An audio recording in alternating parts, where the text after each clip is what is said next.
Oke, sekarang saya ingin memperkenalkan 4 narasumber yang akan menjadi pembicara pada webinar kali ini. Narasumber pertama kami adalah, teman lama saya, seorang wanita, hebat lah yang memiliki pengalaman panjang di dunia IT, yaitu Ibu Megawati Ki. Kayaknya saya punya 5 sampai 6 kartu nama berbeda dari Ibu Mega ini ya, karena beliau sudah berkiprah di banyak perusahaan, global di Indonesia. Kini Ibu Mega menempati posisi sebagai Country Director untuk Google Cloud Indonesia. Di posisi saat ini, Bu Mega memiliki komitmen mendorong transformasi digital perusahaan Indonesia dengan memanfaatkan teknologi cloud. Nanti dari Bu Mega kita akan banyak belajar bagaimana menyusun strategi cloud yang tepat dan mengapa adopsi cloud harus dilakukan saat ini juga.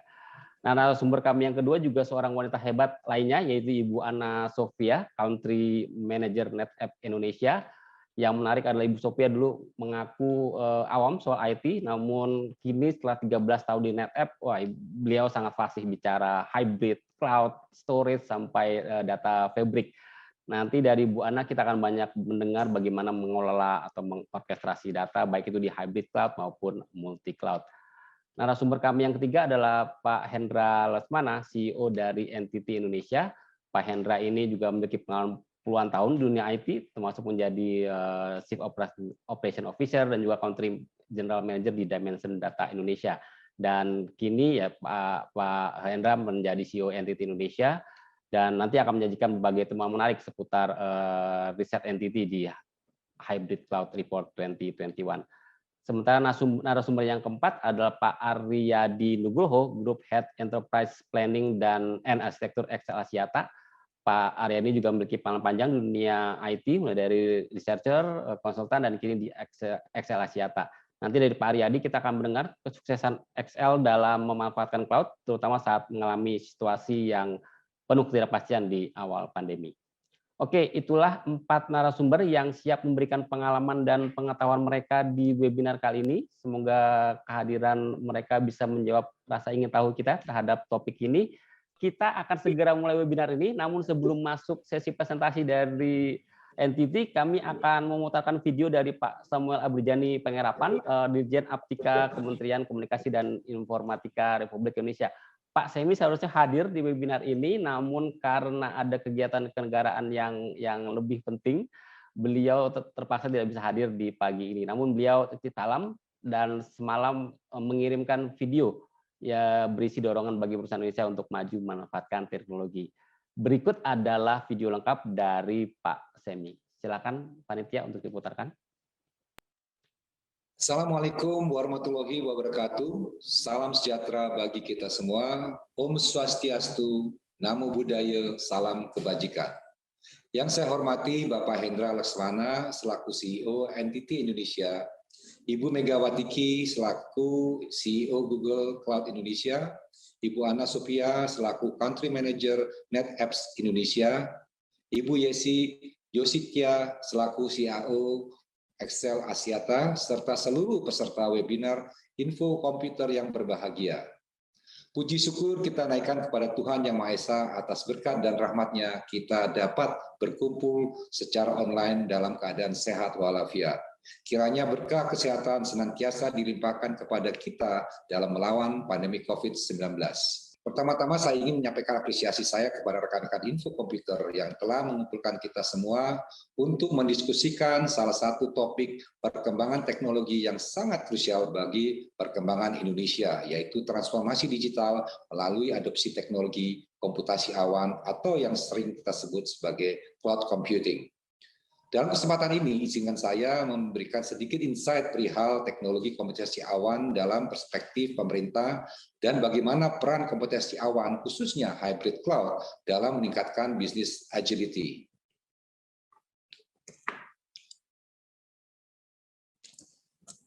Di era digital, kebebasan arus data sangat mempengaruhi perkembangan perekonomian digital di Indonesia, terlebih lagi dengan hadirnya cloud computing. Hasil studi yang dilakukan oleh Deloitte di Uni Eropa selama tahun 2014-2016 menunjukkan bahwa adopsi layanan cloud computing yang lebih luas dapat menambah total pendapatan kumulatif sebesar 449 miliar euro kepada negara-negara di wilayah Eropa, dengan dampak signifikan terhadap penyerapan tenaga kerja dan iklim bisnis. Di Indonesia sendiri, studi BCG tahun 2018 menyebutkan bahwa penggunaan cloud computing di Indonesia dinilai dapat berkontribusi dalam pertumbuhan ekonomi Indonesia yang mencapai 40 miliar US dollar atau setara dengan 560 triliun rupiah dalam 5 tahun ke depan. Survei yang dilakukan oleh Entity Hybrid Cloud Report tahun 2021 juga menunjukkan bahwa 88,4% responden memandang cloud akan menjadi bagian yang penting dalam perkembangan bisnis ke depannya. Secara pertimbangan ekonomis, cloud computing dapat mengurangi biaya modal teknis yang sebelumnya harus dikeluarkan untuk menggunakan dan memelihara pusat data. Oleh karena itu, berbagai pemerintahan dan organisasi di dunia mulai mengadopsi yang namanya Cloud First Policy, yaitu kebijakan yang mendorong organisasi untuk mempertimbangkan opsi penggunaan cloud computing pada saat memutuskan untuk melakukan investasi di bidang ICT. Tujuan daripada kebijakan itu adalah untuk meningkatkan efisiensi dan efektivitas kinerja organisasi serta mengurangi biaya teknis yang harus dikeluarkan.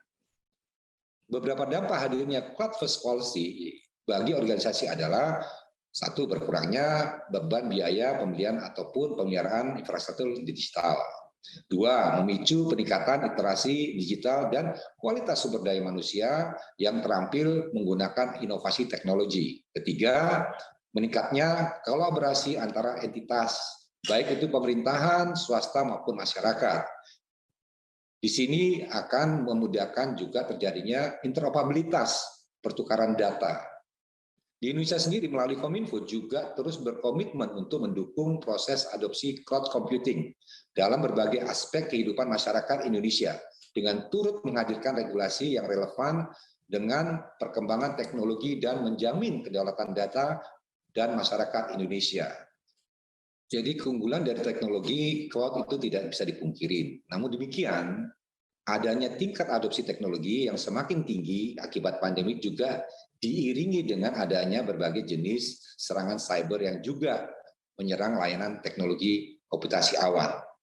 Maka dari itu, selaku regulator dan akselerator dari proses adopsi teknologi komputasi awan di Indonesia, Kementerian Kominfo berfokus pada 3 aspek penting, yaitu: pertama, perlindungan data pribadi; dua, manajemen lalu lintas data atau cross-border data sharing; ketiga adalah pengawasan penegakan hukum terkait penyelenggaraan sistem elektronik.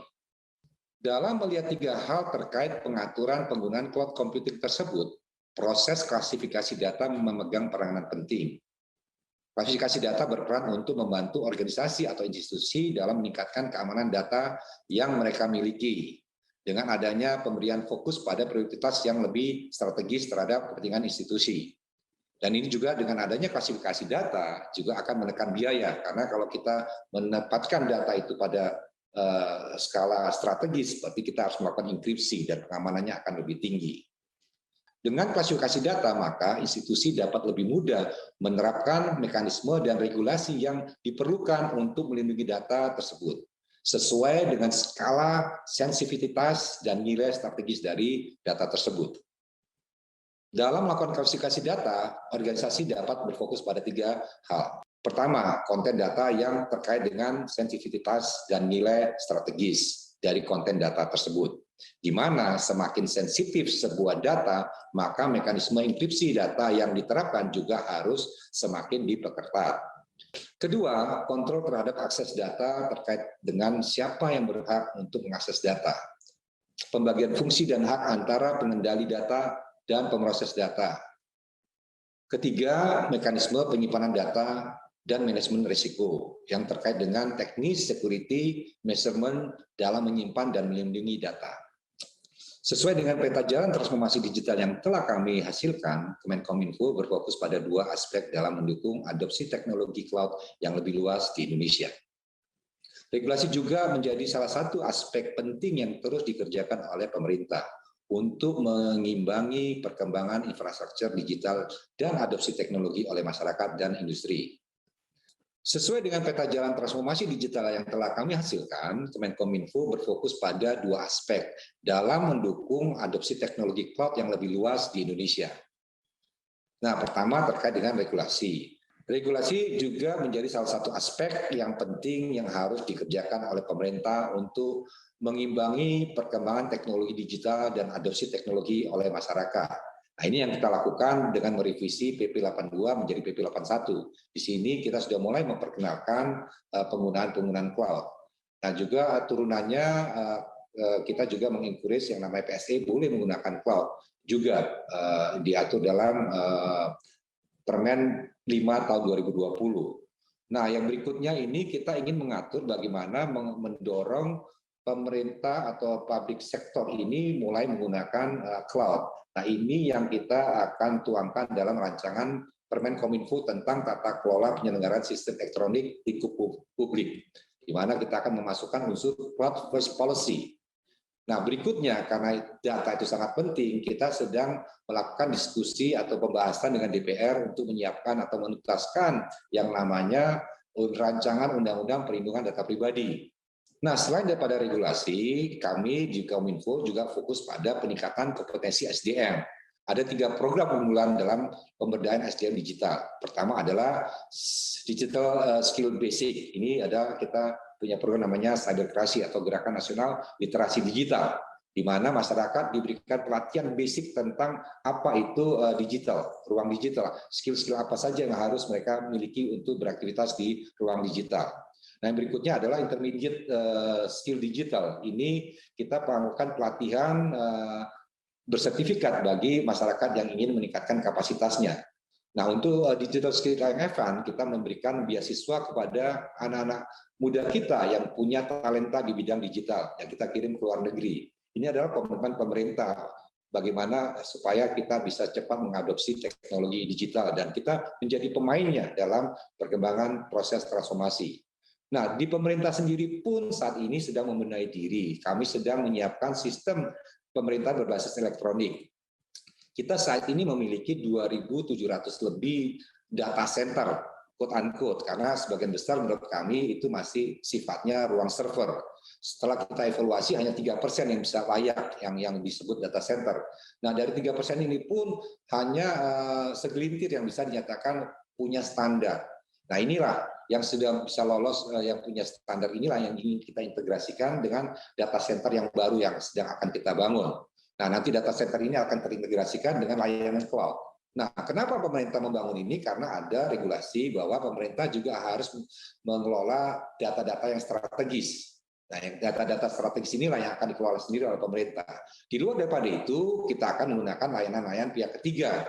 Makanya sistem cloud yang ada di pemerintah nanti sifatnya hybrid. Jadi kan ada kira-kira kalau yang data center yang kita bangun ini kira-kira bisa 10-15% lah yang menangani data-data yang dimiliki oleh pemerintah yang sifatnya strategis. Selebihnya ya kita akan bekerja sama dengan penyelenggara cloud yang ada di Indonesia. Karena tadi data-data pemerintah itu harus ada di Indonesia. Itu kira-kira yang ingin saya sampaikan pada pertemuan kita hari ini. Semoga apa yang saya sampaikan berguna bagi kita semua, dan saya harapkan juga industri cloud di Indonesia bisa tumbuh dan melayani kebutuhan di Indonesia. Nah, perlu diperhatikan juga kalau ingin memberikan layanan pada pemerintah, pastikan layanan data center yang teman-teman ini ada di Indonesia, karena persyaratan untuk melayani pemerintah data centernya harus ada di Indonesia. Nah, tapi kedepannya memang kita akan menggunakan cloud juga. Itu kira-kira yang ingin saya sampaikan. Semoga pertemuan kali ini bermanfaat buat kita semua dan industri cloud Indonesia bisa tumbuh dan bisa melayani masyarakat di seluruh Indonesia. Sekian, terima kasih. Wassalamualaikum warahmatullahi wabarakatuh. Om Santi, Santi, Santi Om. Waalaikumsalam warahmatullahi wabarakatuh.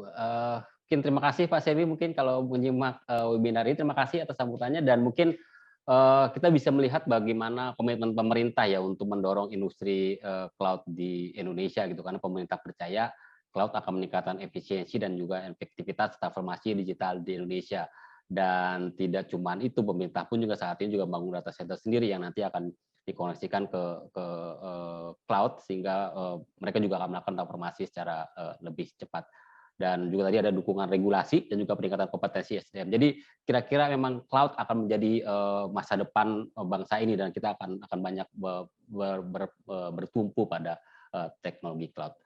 Oke, kita udah mendengar keynote speaker dari Pak Semi. Mungkin sekarang kita berlanjut ke sesi presentasi dan saya akan mempersilahkan Pak Hendra untuk memaparkan temuan NTT dari survei Hybrid Cloud Report 2021.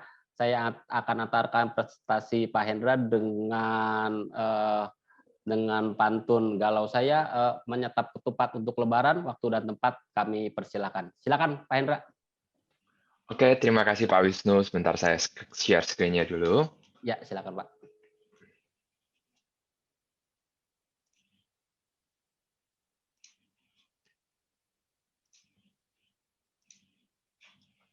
Ya, sudah terlihat Pak. Silakan. Udah? Oke, Ya. kalau gitu saya mulai. Jadi untuk semua partisipan di dalam Info Computer Tech Gathering ini, kenalkan saya Hendra Lesmana, Chief Executive Officer untuk NTT di Indonesia. Dan hari ini saya akan bawakan tentang Cloud Report kita yang dilakukan di tahun 2021. Jadi Hybrid Cloud Report ini memang kita adakan di awal tahun ini, dan cukup banyak respondennya ternyata. Nah, ada 3 hal yang kita lihat dari hasil Hybrid Cloud Report ini, yaitu ternyata kebanyakan dari klien kita, tujuan mereka embrace hybrid cloud atau implementasi hybrid cloud itu kebanyakan tentang bagaimana agar bisa lebih lincah dalam menjalankan strategi bisnis. Nah, itu lalu yang kedua adalah improve security, tentu saja mereka ingin lebih aman dan bisa kepatuhannya terhadap regulasi, karena kita tahu di berbagai lokasi di dunia semakin banyak lagi regulasi. Tadi Pak Semi udah ngomongin beberapa regulasi yang dikeluarkan, ada juga yang namanya perlindungan data pribadi ya, regulasi perlindungan data pribadi. Dan tentu saja mereka ingin achieve apa yang namanya cost efficiency. Cost efficiency bukan berarti apa namanya bisa lebih murah, enggak. Tapi kalau misalnya faktor pengalinya itu lebih besar, maka cost efficiency yang didapatkan over time itu bisa sangat-sangat bagus dengan menggunakan hybrid cloud. Jadi ada 3 hal utama ini yang kita lihat di dalam surveinya. Jadi survei ini mencakup seluruh dunia mestinya. Ada 950 orang responden yang menjawab, membalikan hasil surveinya. Sedangkan untuk di Asia Pasifik ada 209. Jadi tadi ada angka-angka yang diberikan oleh Pak Semi itu angka-angka yang global. Nah, saya hari ini akan coba drill down sedikit lebih detail ke arah angka-angka yang ada di Asia Pasifik. Jadi key finding-nya tadi seperti saya udah jelaskan bahwa nomor 1 itu memang hampir semua perusahaan yang kita survei atau 90% ya. Ini 90% kalau di Asia Pasifik.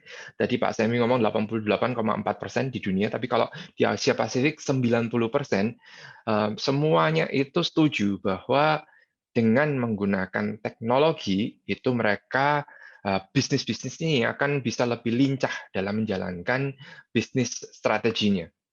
Dan kalau kita lihat dalam kondisi pandemi seperti ini, memang tidak bisa dipungkiri kalau tanpa menggunakan teknologi, bisa-bisa tidak bisa berkompetisi di dunianya masing-masing.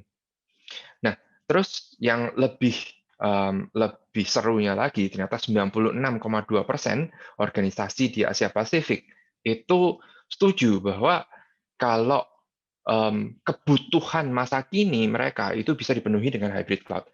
Immediate needs, jadi yang sekarang benar-benar lagi dibutuhkan untuk punya misalnya capability di IoT. Nah, itu bisa dengan menggunakan hybrid cloud. Dan kira-kira 60% dari organisasi yang kita survei itu sekarang sudah menggunakan atau sedang mengevaluasi penggunaan hybrid cloud. Jadi 3 hal ini yang kita lihat secara global ya. Nah, saya akan masuk ke pembicaraan yang lebih detail. Tadi kita ngomong bahwa penggunaan hybrid cloud itu oleh survei responden kita, nomor 1-nya itu adalah tentang business agility. Jadi saya akan tentang ke business agility. dari semua yang kita survei dan dari semua metrik yang kita ukur itu semuanya menuju ke up gitu kan, bertambah dan bertambah. Jadi survei yang kita berikan itu ada beberapa pertanyaan, salah satunya itu adalah yang seperti ini. Apakah cloud itu lebih penting tahun ini daripada tahun lalu? Dan semua menjawab, 86% menjawab, ya hampir semua ya ini ya. Ya, itu lebih penting. Jadi tidak bisa dipungkiri dalam menjalankan strategi bisnis. Jadi bukan cuma menjalankan strategi IT gitu ya. Bukan hanya menjalankan strategi IT, tapi menjalankan strategi bisnis. Cloud itu lebih penting. Dan dalam 12 bulan ke depan penggunaan cloud ini akan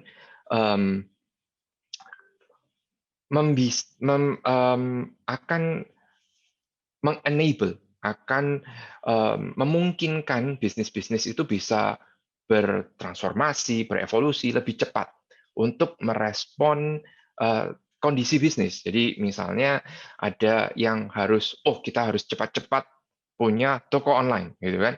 Dan 66% berasa bahwa memang dalam 12 bulan ke depan memang seperti itu kondisinya. Dan demikian juga untuk public cloud adoption maupun private cloud adoption itu semua sedang bertumbuh.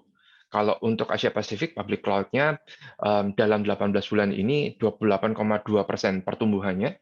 Mungkin kalau di Indonesia dengan adanya Ibu Mega dan GCP, pertumbuhannya bisa lebih kencang lagi karena GCP udah ada data center di Indonesia. Demikian juga untuk private cloud, seperti private cloud yang ada di beberapa perusahaan besar di Indonesia, di mana kami dan NetApp sebagai partner, itu pertumbuhannya 14,8% dalam 18 ke depan. Nah, tadi ngomongin soal menggunakan cloud untuk bisa bertahan dalam bisnis atau bisa lebih cepat menghadapi tantangan dalam bisnis.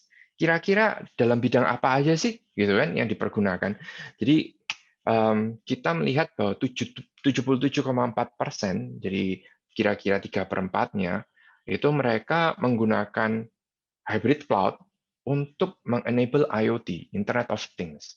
Jadi dengan adanya sensor, dengan adanya kamera, analisa melalui facial recognition, dengan menggunakan AI. Nah, yang berikutnya adalah AI. Itu memang tujuan perusahaan-perusahaan ini untuk mengimplementasi hybrid cloud. Kenapa? Karena saya kira data yang dihasilkan oleh perangkat-perangkat IoT ini begitu masif, baik dalam volume maupun speed. Jadi tanpa menggunakan hybrid cloud, maka data yang diterima itu tidak akan bisa dianalisa menjadi meaningful. Demikian juga untuk teknologi satunya lagi yang ketiga yang sering banget disebut-sebut itu adalah software defined. Karena sekarang keunggulan dari sebuah perusahaan itu juga dilihat dari software macam apa yang dipergunakan. Jadi mereka ingin agar infrastruktur IT atau teknologi itu ready untuk software defined. Jadi 3 hal ini yang kita lihat bisa membantu perusahaan-perusahaan untuk bisa lebih lincah, bisa lebih agile gitu kan dalam menghadapi tantangan bisnis. Nah, yang kedua tentang bagaimana bisa lebih aman. Bagaimana bisa lebih aman? Asumsi awal memang dengan menggunakan hybrid cloud dan public cloud yang punya berbagai macam sertifikasi keamanan yang internasional, itu memang asumsi awal, saya akan bisa lebih aman gitu ya. Beberapa perusahaan berasumsi seperti itu. Memang benar, security compliance itu lebih diutamakan di penyelenggara-penyelenggara public cloud. Namun yang perlu diingat bahwa bentuk security itu beda sama sekali dengan apa yang ada di on-prem dan non-cloud. Kenapa? Karena kalau mungkin non-cloud dan on-prem yang kita lindungin itu kita bisa lihat gitu kan secara fisik. Mungkin masuk ke data center, ya harus naruh KTP dulu gitu ya. Tapi kalau udah di cloud, yang harus diperhatikan itu adalah ngomongin soal data security. Nah, jadi buat responden survei kita, 51% atau separuh dari mereka itu berasa bahwa, wah, managing data security ini salah satu tantangan untuk bisa mengadopsi hybrid cloud. Dan beberapa surveyor, ya survei responden yang kita dapatkan, ternyata seperempatnya itu mereka pernah kedapatan security breach di cloud-nya.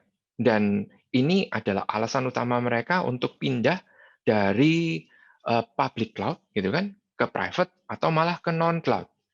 Nah, ini yang perlu diperhatikan. Kenapa? Karena tadi yang saya udah singgung sedikit bahwa tipe keamanan di public cloud itu beda sama sekali. Bukan perimeter base, bukan fisik gitu ya. Tapi yang perlu dipikirkan adalah data security-nya. Jadi ini ngomongin soal arsitektur data security-nya juga. Dan yang terakhir, karena adopsi public atau hybrid cloud ini sudah berjalan beberapa tahun, maka ada beberapa responden yang berasa bahwa agar bisa sukses, mereka membutuhkan bantuan dari third party, pihak ketiga, yang memang fokusnya atau punya capability untuk membantu mereka pindah ke hybrid cloud, namun juga sekaligus memikirkan juga arsitektur security-nya seperti apa. Ya, jadi memang benar, saya tadi lihat di Q&A ada yang bertanya, kenapa kok ada perusahaan-perusahaan besar yang dari public cloud pindah lagi ke private atau non-cloud. Jadi memang kita surveinya juga dalam 12 bulan ini ada 32% dari perusahaan yang memindahkan sebagian workload-nya, bukan kesemuanya, tapi sebagian workload-nya. Jadi ada berbagai macam alasan. Salah satunya adalah tadi, yaitu mereka pernah breach, pernah ada insiden security. Dan memang benar, begitu ada insiden security, otomatis sama kayak kita kalau kesandung batu, pasti nggak mau kesandung batu untuk kedua kalinya, gitu kan? Harus sedikit lebih berhati-hati. Saya nggak ngomong bahwa ini selamanya akan nggak mau pindah ke cloud lagi, enggak, tapi lebih ke arah seperti busur kalau yang ditarik. Saya juga bisa berpantun nih, Pak Wisnu. Anak Boleh panah Pak, itu silakan kalau Pak, mau beradu dilepaskan pantun. kan harus busurnya ditarik dulu gitu kan, harus mundur dikit sebelum dilepaskan lagi. Jadi memang dibalikin lagi ke non-cloud, kita lihat overall secara data arsitektur, security arsitekturnya seperti apa. Dan yang terakhir, driver yang terakhir untuk ke hybrid cloud atau ke public cloud juga, itu adalah operational efficiency. Yang tadi saya sudah singgung sebentar. Kalau salah satu drivernya yang paling besar itu adalah menggunakan IoT, di mana data yang didapat dari IoT itu begitu masif, apabila dibandingkan penggunaan pengelolaan data itu di public cloud versus yang di non-cloud atau di private cloud, tentu saja yang di public cloud bisa lebih ekonomis, bisa lebih efisien. Di luar itu juga ada yang respons dari survei yang ngomong bahwa 90% memang energy efficiency. Ini kita tahu bahwa untuk maintain satu data center yang besar itu dayanya beberapa megawatt, gitu kan? Dan ini mungkin untuk beberapa perusahaan bukan core bisnisnya mereka.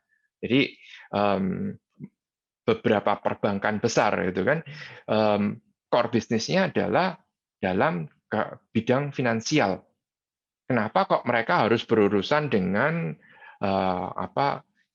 listrik, dengan dengan generator, dengan pembelian solar gitu.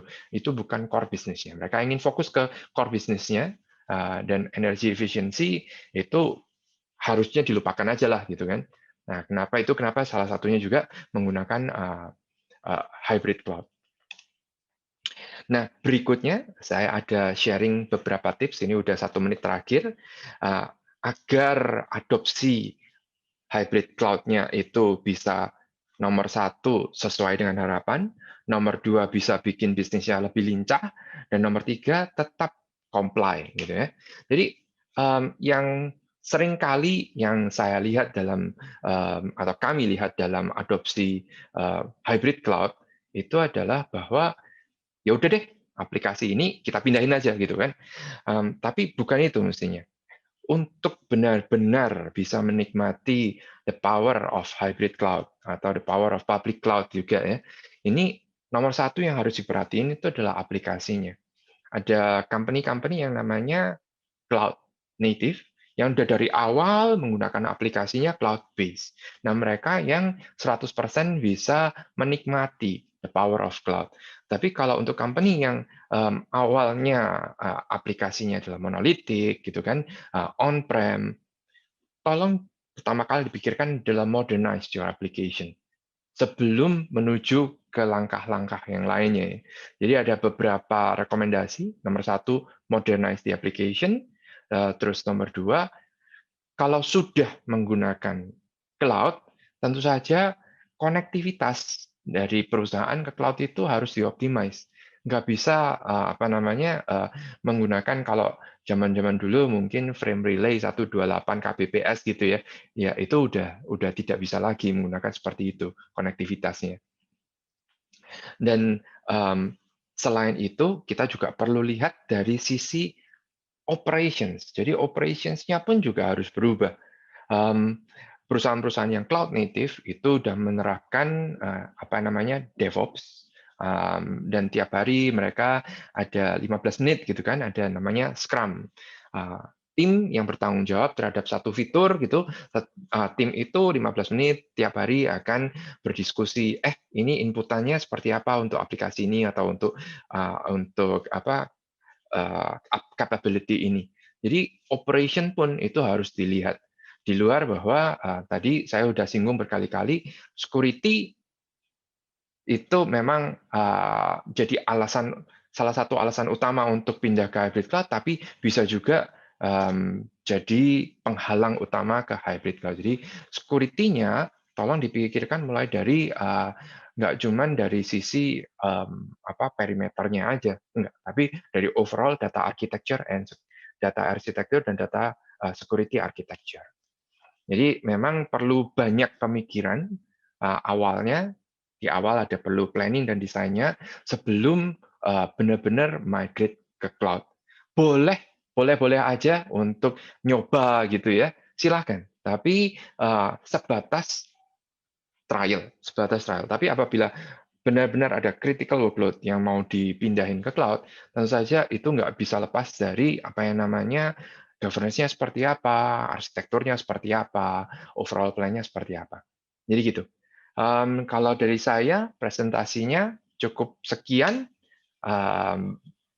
Saya balikin ke Pak Wisnu. Oke, terima kasih Pak Hendra atas presentasinya. Dan menarik bahwa persentase responden Asia Pasifik yang menganggap cloud krusial itu di atas angka global ya. Berarti memang kita lebih perusahaan di Asia Pasifik mungkin memang lebih menganggap cloud itu menjadi bagian penting bagi perjalanan ke depan. Apa itu karena Betul. Pak Hendra? Mereka relatif di Asia Pasifik mungkin secara on-prem-nya juga belum kompleks amat, jadi mereka gampang pindah, atau ada penyebab lain Pak? Apakah tertangkap di survei ini? Iya Pak. Jadi kalau kita melihatnya ya, balik lagi ini bisnis yang disurvei gitu kan, dan bisnis melihat opportunity di marketnya seperti apa. Dan saya lihat kalau di Asia Pasifik seperti juga di Indonesia, kita tuh punya bonus demografi yang mana itu adalah user-usernya atau kliennya itu umurnya di bawah 30-an gitu kan. Oh, iya. Nah, dengan itu mereka ngelihat bahwa, waduh, mau nggak mau harus menggunakan cloud. Demikian juga dari jumlah populasi, kalau kita lihat di Asia Pasifik, jumlah populasinya jauh lebih besar daripada di Eropa Oke. dan di apa namanya benua lain gitu kan. Dan ini juga ngomongin soal masalah scale, dengan menggunakan cloud itu diharapkan bisa scale up sangat-sangat cepat. Oke, benar-benar. Berarti emang di bawah 30 kayak Bu Mega lah ya, di bawah 30 tahun ya. Nah, Nah, itu, Pak. oke. Saya 17, Pak. Sorry, Pak. Saya 17. Maaf Bu, ya, baru 17 ya. Oke. Kita telah mendengar presentasi dari Pak Hendra yang mungkin sedikit banyak menggambarkan tentang peran penting cloud dalam menjawab tantangan akibat pandemi dan juga nanti pasca pandemi di depan. Untuk mendapat topik ini kita akan masuk ke sesi diskusi panel yang akan mencoba mengupas lebih dalam poin-poin yang dari studi tadi. Namun sebelum sesi diskusi, saya juga ingin tahu nih sebenarnya apa sih di mata responden sendiri bagaimana topik hybrid cloud ini. Maka kami akan mengadakan polling yang pertanyaan akan tampil sebentar lagi di layar. Silakan panitia untuk melakukan pertanyaan lebih. Ada 4 pertanyaan. Oke, pertanyaan pertama sebenarnya pertanyaan pemanasan nih ya. Siapakah penyanyi wanita terbaik Indonesia sepanjang masa? Ada Agnes Monica, Ruth Sahanaya, Vina Panduwinata, dan Isyana Saraswati. Wah, ini pertanyaan jebakan nih ya, karena pertanyaan menunjukkan generasi nih. Kalau Pak Hendra, kayaknya Isyana Saraswati ya, atau Titi Puspa nih apa ya? Saya nggak tahu nih. Pak Hendra, siapa Pak penyanyi wanita terbaik Indonesia sepanjang masa? Penyanyi wanita ya, Pak ya. Saya senangnya Krisya ya, Pak. Piye, Pak? Oh gitu ya, kalau cowok ya. Ini Ya udah deh, wanita. saya Oke. pilih Ruth Sahanaya deh, Ruth Ruth Sahanaya. Sahanaya, oke. Pak Aryadi mungkin ya ini kayak Raisa nih kayaknya nih ya. Kalau Pak Aryadi udah generasinya generasi muda nih. Kalau saya Vina sih, karena dulu burung camar. Sekarang saya tumbuh dan besar dengan lagu Vina, dengan burung camar dan segala macam. Pak Aryadi, pertanyaan Saya pertama. Isyana deh, Pak. Isyana kayaknya. Aduh, ya. Milenial ya. Boleh. Oke, mungkin bisa juga ikut pertanyaan kedua nih atau buat responden semua, perusahaan Indonesia berencana, apakah perusahaan Anda berencana mengadopsi atau menambah kapasitas public cloud dalam 18 bulan ke depan? Ya, tidak, belum memutuskan, atau malah turun, enggak ada turunnya. Oke, ya tidak atau belum memutuskan. Sementara pertanyaan ketiga, apa alasan utama perusahaan Anda saat mengadopsi cloud gitu? Apakah efisiensi biaya tadi, efisiensi cost efisien lah ya, mungkin nggak soal biaya. Kemudian akses teknologi tadi seperti survei tadi ada yang nyebutin IoT, AI dan software defined network gitu ya. Jadi perusahaan saya mau mengadopsi cloud karena pengen manfaatin BigQuery-nya Google. Nah, mungkin itu bisa jadi bisa memilih soal akses teknologi. Pertanyaan keempat sebenarnya tadi apa kekhawatiran besar Anda saat mengadopsi public cloud? Apakah compliance dan security? Apakah biaya tidak terkontrol gitu, tiba-tiba banyak instance, banyak workload di cloud, tiba-tiba kita nggak tahu bayarnya ternyata harus banyak. Ada outage atau apa itu down sehingga bisnis nggak jalan, atau tadi vendor login udah ke cloud susah pindah tuh ke multi cloud, susah pindah ke provider cloud yang lain susah, mau narik ke on premise juga ternyata mahal gitu. Ya mungkin bisa dipilih pilihan-pilihan tersebut. Oke, ada waktu, masih lama ya. Berapa menit lagi, Karin, panitia? 30 detik lagi, silakan bagi Anda yang ingin memberikan jawaban dari pertanyaan-pertanyaan ini, silakan untuk mengikuti polling. Masih ada 15 detik untuk menjawab pertanyaan-pertanyaan tersebut. Jawaban dan pertanyaan nanti akan saya simpan, nanti akan kita lihat bersama di pertengahan sesi diskusi panel. Oke, 5 detik terakhir. Iya, selesai. Terima kasih atas semua audiens yang telah melakukan atau yang telah mengisi polling tadi. Nanti kita lihat hasilnya ya, bareng-barengnya. Oke, kini kita akan masuk ke sesi diskusi. Pertanyaan pertama untuk Pak Aryadi Nugroho nih. Pak, untuk pertanyaan saya ingin bertanya nih, kan kalau dari obrolan saya dengan CIO IT Leaders itu kan pandemi ini mengubah banyak hal secara cepat gitu ya. Jadi bahkan transformasi digital itu jadi dipercepat, jadi diburu-buru gitu ya. Yang antar aja ternyata kalau ketika pandemi harus dilakukan sekarang juga. Mungkin pertanyaan saya kalau dari pengalaman Excel Axiata sendiri, perubahan apa yang terjadi saat pandemi dan sejauh mana cloud menjawab perubahan atau tantangan tersebut. Silakan Pak Aryadi.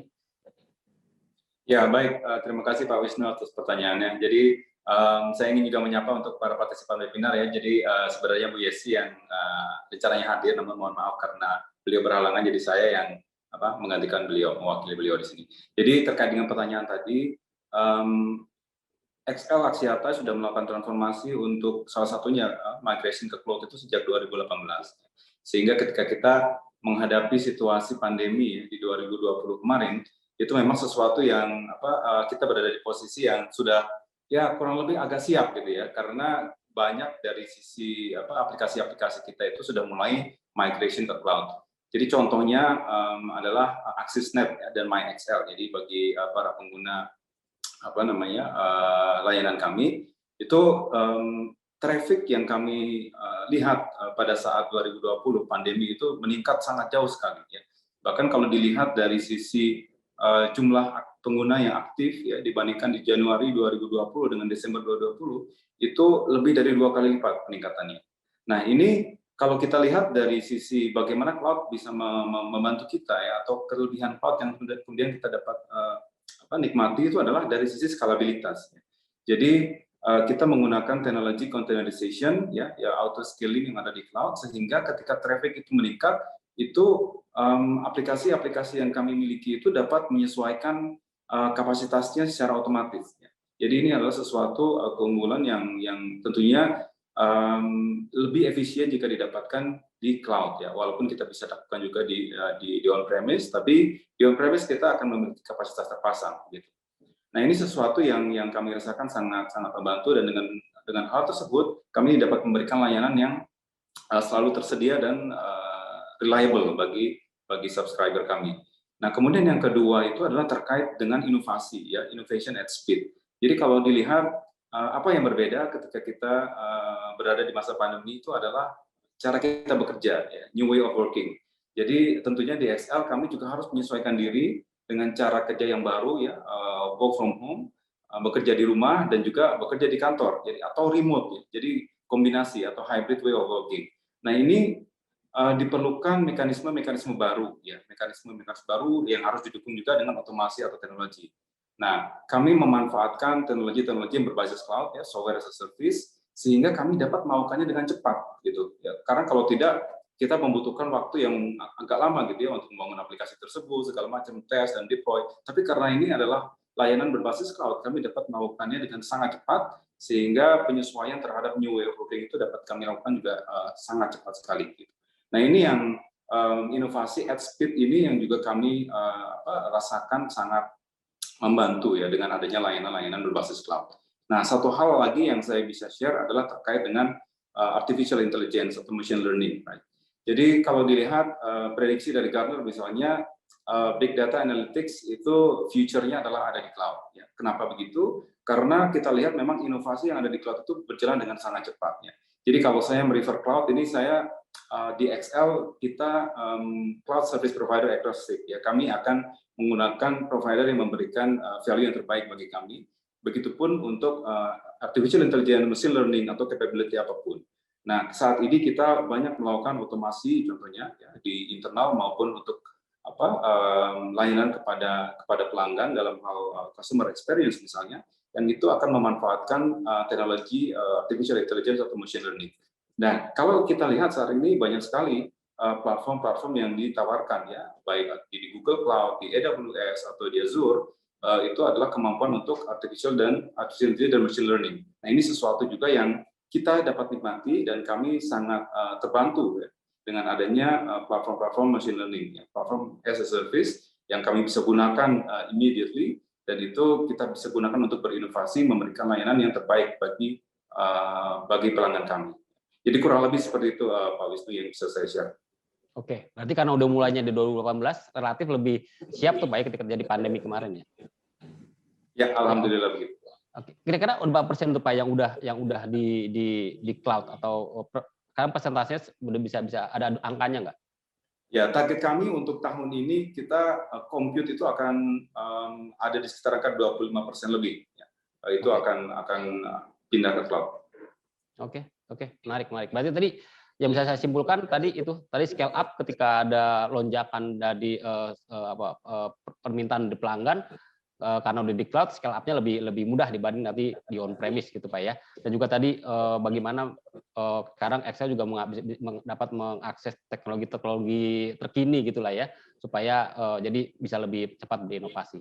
Oke, terima kasih Pak Adi atas sharing pengalamannya. Mungkin itu bisa menjadi gambaran kepada audiens itu bagaimana manfaat cloud bagi perusahaan Indonesia seperti Excel Axiata. Nah, sekarang pertanyaan ke Bu Mega nih Bu. Tadi kan salah satu temuan menariknya bagaimana HB Cloud menjadi pilihan banyak perusahaan karena memberikan keseimbangan antara kontrol dan juga agility gitu. Nah, kalau dari kacamata Google Cloud sendiri, apakah hybrid cloud itu memang sebuah pendekatan yang cocok digunakan oleh perusahaan Indonesia atau Ibu ada pandangan lain soal hybrid cloud dan public cloud? Ya, terima kasih Pak Wisnu. Pertama saya mau terima kasih sekali dengan Pak Aryadi dari Excel, Anda sebagai pelanggan setia kami dan juga menjadi customer reference ya untuk Google Cloud. Jadi yang untuk menjawab Pak Wisnu, saya pikir mungkin saya gambarkan bahwa landscape Indonesia sebenarnya kita ada dua area Pak Wisnu. Yang pertama kita bicara tentang digital native, yang startup, yang seperti Gojek, Tokopedia dan sebagainya. Dan yang satu bagian adalah istilahnya kami itu traditional enterprise. Contohnya sebagai seperti BRI, Excel Axiata, dan Pegadaian dan sebagainya, even Salim. Okay? Nah, kalau kita lihat dari dua sisi segmen pasar, itu yang when we talk about digital native, mereka selalu yang kayaknya Pak Hendra sempat katakan bahwa mereka is a cloud first mindset. Mereka tuh mau fokus on core business, mereka tidak mau ngurusin infrastructure, yang mereka maunya pakai langsung, ya. Karena business modelnya mereka selalu bagi di awal itu selalu berubah. So they do not want to invest in hardcore on-premise infrastructure. So it's a cloud first in terms of workload ataupun untuk collaboration tool. Jadi mereka juga banyak yang pakai misal Google Workspace sebagai contoh. Nah, yang satu yang traditional enterprise, kita lihat bahwa kira-kira ada 90% terus terang masih on-premise. Karena pertama, mereka belum begitu mengerti cloud, how do you get there? A lot of people say, oh I want to go cloud, tapi nggak tahu caranya. Mau ke sana, tapi tujuannya sudah jelas, namun perjalanan caranya bagaimana tuh tidak mengerti. Jadi ada banyak kekhawatiran yang seperti tadi survei berikan contoh. Nah, kita lihat di sini adalah, kalau kita lihat keseluruhan, so you talk about 90% is still on-premise, if you combine it, maybe if you combine like startup segala, itu maybe 80%. So, kalau saya lihat tuh opportunity itu masih sangat besar. Kedua adalah kalau di Indonesia memang juga ada undang-undang yang terkait yang tentang pemakaian cloud. Maka itu kami senang sekali kita di Google Cloud, ya kita salah satu, we are the first hyperscaler that has set up shop in Jakarta. Nah, dengan kita launch di bulan Juni tahun kemarin, ya gerakan di pasar tuh gencar sekali Pak, terus terang. Di mana banyak perusahaan BUMN ataupun pemerintah, contohnya BMKG, mereka tuh taruh the application on Google Cloud.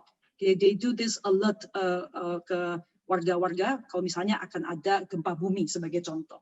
Nah, kita lihat di sini adalah perusahaan-perusahaan ingin didampingi bagaimana ke cloud, dan memang ada perlu partner ekosistem. Kalau dari kacamata Google, bagaimana kita memandang hybrid cloud adalah kita memberikan choice, pilihan bagi customer. Karena setiap perusahaan di tahap perkembangan yang berbeda. Ada yang full cloud atau yang ada yang mau coba. Dan selalu saya lihat adalah kita berikan contoh kasus, use case, dan berikan terutama adalah mulai dengan analytics. Karena data analytics ada keunggulan dari Google Cloud. Dan itu kan bukan taruh a lot of workload application on the cloud, tapi mereka coba dulu. Dan data analytics itu bisa source-nya bisa on-premise, ya, sumber datanya bisa on-premise ataupun di cloud. Dan diolah dengan istilahnya tadi Bapak juga bicara tentang BigQuery. So kita lihatnya dari situ, so people try on bukan core application, tapi surrounding ataupun analytics. Nah di situ kita adakan teknologi dari Google Cloud namanya Anthos. Kan kalau kita bicara tentang filosofi Google, kita tuh ada source of open source, ya. Kita contohnya sebagai Android pun, we put it open dan biarkan pengguna yang improvise on it. So that's the same philosophy kita memberikan dari untuk Google Cloud juga. So we have Anthos and Analytics. So jadi yang selalu kita bicara sama customer adalah coba dulu. Ya, coba dulu, baru kita bisa lihat kalau Anda sudah lebih confident dan sebagainya, kita bisa bantu journey ke cloud. Begitu Pak Wisnu.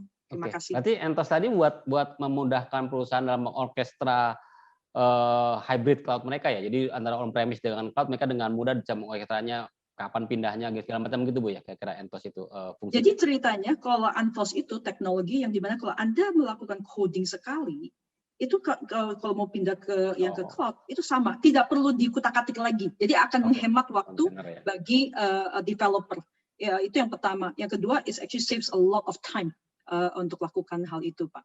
Jadi ini salah satunya yang keunggulan dari Google Cloud. Oke. Terima kasih Bu Mega atas jawabannya. Jadi kira-kira bisa kita simpulkan bahwa memang sebagai penyedia public cloud, Google juga menyediakan sebenarnya pada yang menyediakan pilihan sih ya. Pilihan. Mau yang full blown to public cloud tapi kalau memang mau mencoba dulu nyicil sedikit-sedikit untuk menaikin, ya itu juga bisa dan itu juga dimudahkan dengan Entos tadi. Terima kasih Bu Mega atas tanggapan atas jawabannya. Sekarang ke Bu Ana nih sekarang. Kan tadi tercermin dari jawaban Pak Aryadi dan juga riset entity tadi, motivasi perusahaan pindah ke cloud kan bukan cuma mindahin workload-nya, bukan ngadain infrastrukturnya, tapi juga akses ke teknologi terkini gitu tadi ya, ada IoT, ada AI, ada big data dan segala macam. Nah, dalam konteks akses teknologi terkini gitu, apakah memang pendekatan hybrid cloud tetap relevan nih Bu? Bagaimana pandangan Ibu terhadap topik mengakses teknologi terkini itu? Oke, Pak Wisnu, thank you untuk pertanyaannya ya. Saya juga mau menyapa para pembaca setia Info Komputer yang sudah ikut di webinar pada hari ini dan juga para panelis ya. Oke, hybrid cloud approach itu tentunya memberikan beberapa benefit bagi perusahaan yang memutuskan untuk punya cloud strategy. Gitu. Salah satunya itu adalah flexibility of the future. Karena kita percaya seberapa well-planned perusahaan dalam menyiapkan blueprint untuk kebutuhan ke depan, tetap akan ada ruang atau possibility bahwa bisnis itu require different approach. Ada aplikasi-aplikasi baru yang perlu di-develop dengan cepat, kemudian mungkin ada changes of plan, atau apa yang kita rasain 1 tahun belakang ya, terkait dengan pandemic gitu kan. Tadi Pak Aryadi mention bahwa di Excel sendiri mereka memerlukan yang namanya speed up go to market strategy, bagaimana mereka merasakan benefit innovation at speed gitu kan, bagaimana fulfilling immediate requirement due to the business demand. Artinya dengan memanfaatkan public cloud offering, customer itu expect beberapa hal, yaitu terkait agility, terkait scalability, dan yang paling penting itu juga menyangkut inovasi. Bu Mega tadi mention mengenai teknologi Anthos dari Google gitu kan.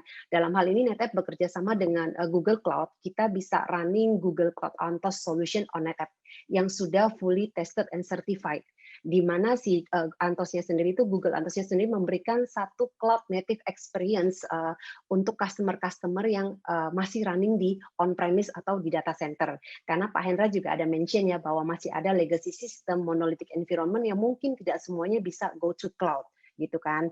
Nah, dengan adanya kerjasama ini, customer akan mendapatkan satu persistence data ability, yaitu write once run anywhere gitu kan, di mana data bisa dimobilize gitu kan, application juga bisa dimobilize across public cloud dan juga on-prem environment. Artinya data set yang sama yang ada di on-prem itu bisa di-run di cloud itu consistently gitu kan. Jadi data tersebut tuh bisa digunakan sebagai data feed ke beberapa cutting edge technology yang service-nya available di cloud. Tadi beberapa udah di-mention ya, Pak Arif juga ada mention mengenai AI, mengenai machine learning gitu kan. Dan kalau boleh kita ambil contoh di Google Cloud, layanan analitik yang tadi Bu Mega sempat mention, ada BigQuery, ada machine learning services yang semuanya bisa dimanfaatkan secara cepat dan itu available ya. Dan kita percaya bahwa cloud provider itu kan selalu berinovasi dan mereka itu termasuk yang paling cepat untuk mengadop the newest technology dan memberikan servicesnya ke customer. Jadi bisa disimpulkan bahwa pendekatan hybrid cloud itu sangat-sangat memungkinkan perusahaan untuk memenuhi kebutuhan bisnis yang sangat-sangat dinamis tanpa harus selalu menyiapkan capital expenditure atau investment yang besar di depan untuk bisa memanfaatkan innovation dan teknologi-teknologi terbaru. Kurang lebih begitu, Pak Wisnu.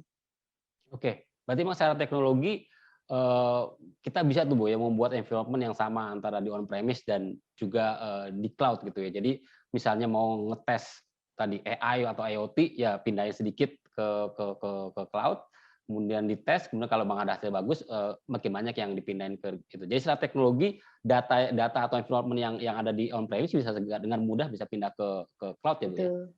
Betul, bukan hanya dipindah tapi harus konsisten Pak, sehingga ya tadi yang Bu Mega bilang satu kali memprogram atau mengcoding ya akan sama across on-prem dan juga cloud gitu. Jadi nggak perlu repot harus ngubah-ubah lagi ketika dilempar cloud ya. Oke, terima kasih Bu Ana atas jawabannya. Sebelum kita masuki pertanyaan selanjutnya, saya ingin menampilkan hasil polling tadi. Panitia boleh di-sharing hasil pollingnya seperti apa? Karena itu akan menjadi petunjuk bagi saya untuk bertanya lebih lanjut kepada para panelis tentang apa sih yang gitu. Oke, penyanyi wanita terbaik Nata Vina Panduwinata. Oh, jadi semua nama saya semua ini rata-rata. Oke, berarti burung cawan nanti kita nyanyi burung cawan bareng di akhir. Oh enggak ya. Oke, kemudian kedua, apakah perusahaan Anda berencana mengadopsi atau mau nambah kapasitas? Jadi 48% mengatakan belum memutuskan, jadi memang masih lihat-lihat. Semoga di habis webinar ini jadi pada iya nih ya, karena iya juga ada lumayan besar 40%, tapi juga yang tidak ternyata juga ada 12%. Apa alasan utamanya? Ada efisiensi biaya, akses teknologi yang terbesar, akses teknologi yang terbesar, kemudian juga soal efisiensi biaya dan juga bisa scale up, scale down dengan mudah.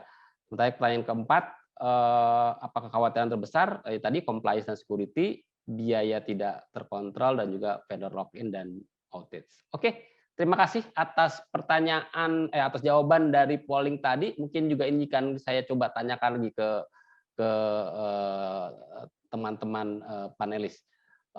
Tadi nih Bu, soal security kan menjadi masalah ke Bu Mega nih.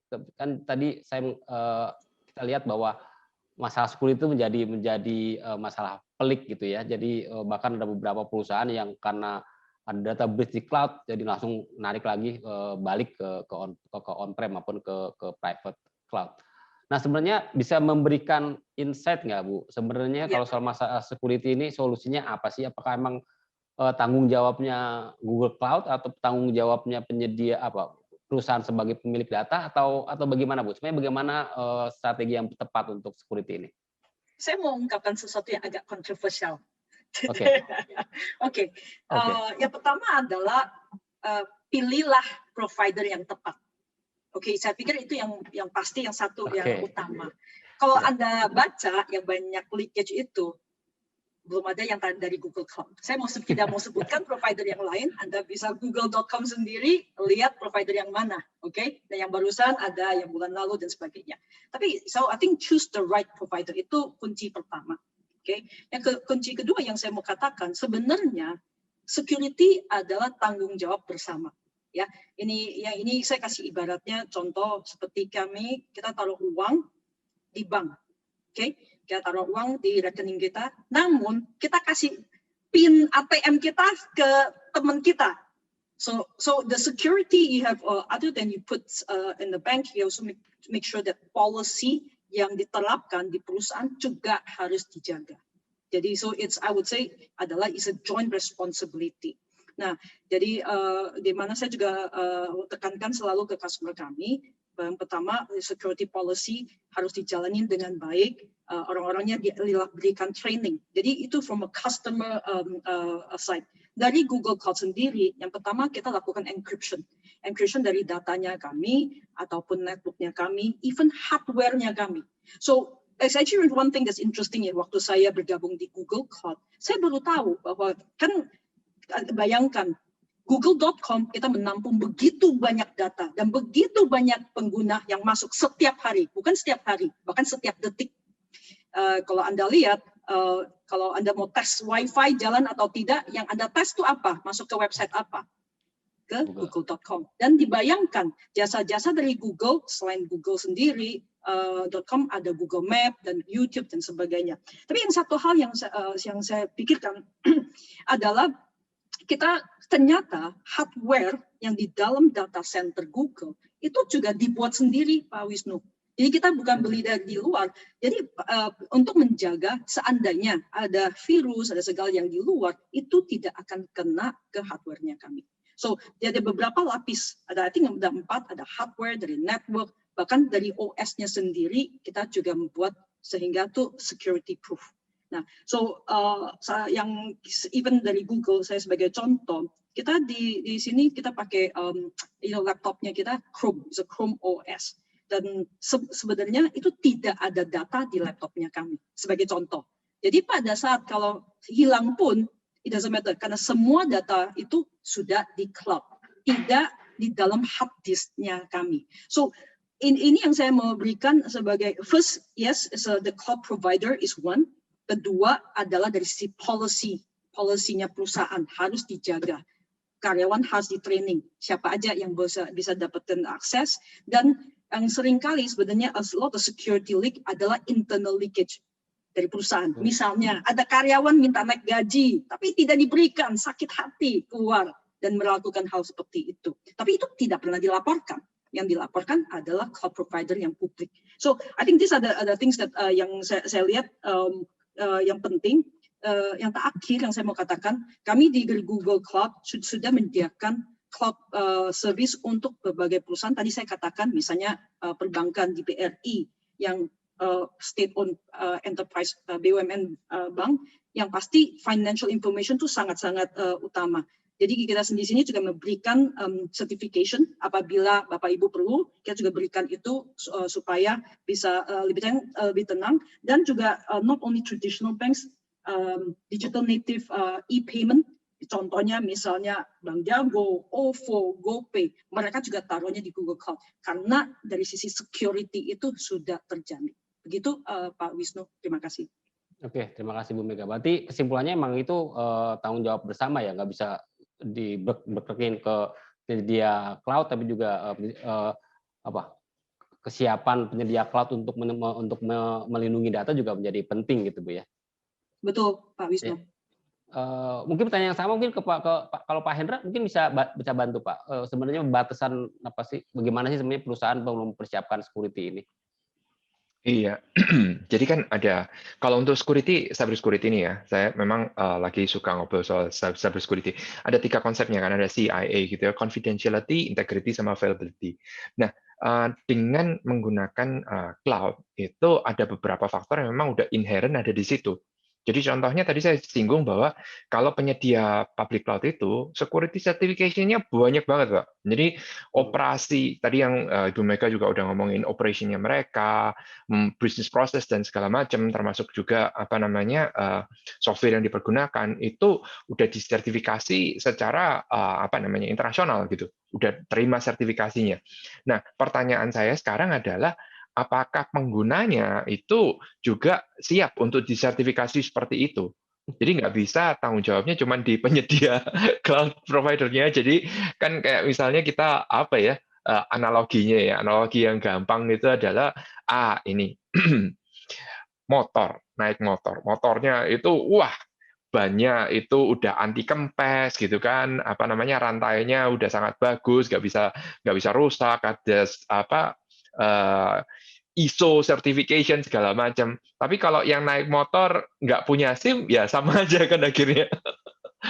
Ya, jadi itu memang ada kerjasama dari yang penggunanya sendiri dengan penyedianya, dan memang ini yang harus disinergikan, harus diarsitektur dengan benar. Jadi saya pikir sih kalau ngomongin cyber security cukup luas. Tadi saya juga nyinggung tentang availability. Ada beberapa pertanyaan di Q&A yang tanya soal availability. Kalau baik itu private cloud maupun non-cloud maupun public cloud, availability itu hal yang penting sekali untuk menghadapi serangan cyber security. Karena mau nggak mau kalau misalnya kita harus selalu berasumsi bahwa akan ada breach atau sudah breach gitu ya. Nah, ini kan harus merestore kembali datanya gitu kan. Nah, harus punya cadangan datanya di mana, harus ada backup atau copy dari datanya di mana. Kalau lihat di public cloud, fitur itu tersedia, private cloud juga tersedia, tapi ini kan harus dipikirkan sebagai satu kesatuan arsitektur agar itu bisa terjadi. Pada waktu datanya udah breach gitu kan, kita restore backup-nya dari mana, itu juga. Oke, terima kasih Pak. Berarti sekali lagi tanggung jawab bersama. Nah, sekarang masalah availability nih. Nanti kan ini kan ada Bu Ana nih ya, yang NetApp kita tahu storage-nya keren banget. Ketika sama-sama availability gini Bu, gimana sebenarnya solusinya Bu ya? Bagaimana intinya itu, bagaimana data itu ketika misalnya ada down baik dari penyedia cloud maupun dari jaringannya gitu. Bagaimana sebenarnya strategi untuk mengantisipasi hal tersebut Bu, dari outage dan juga availability. Ibu Ana bisa sharing pandangannya?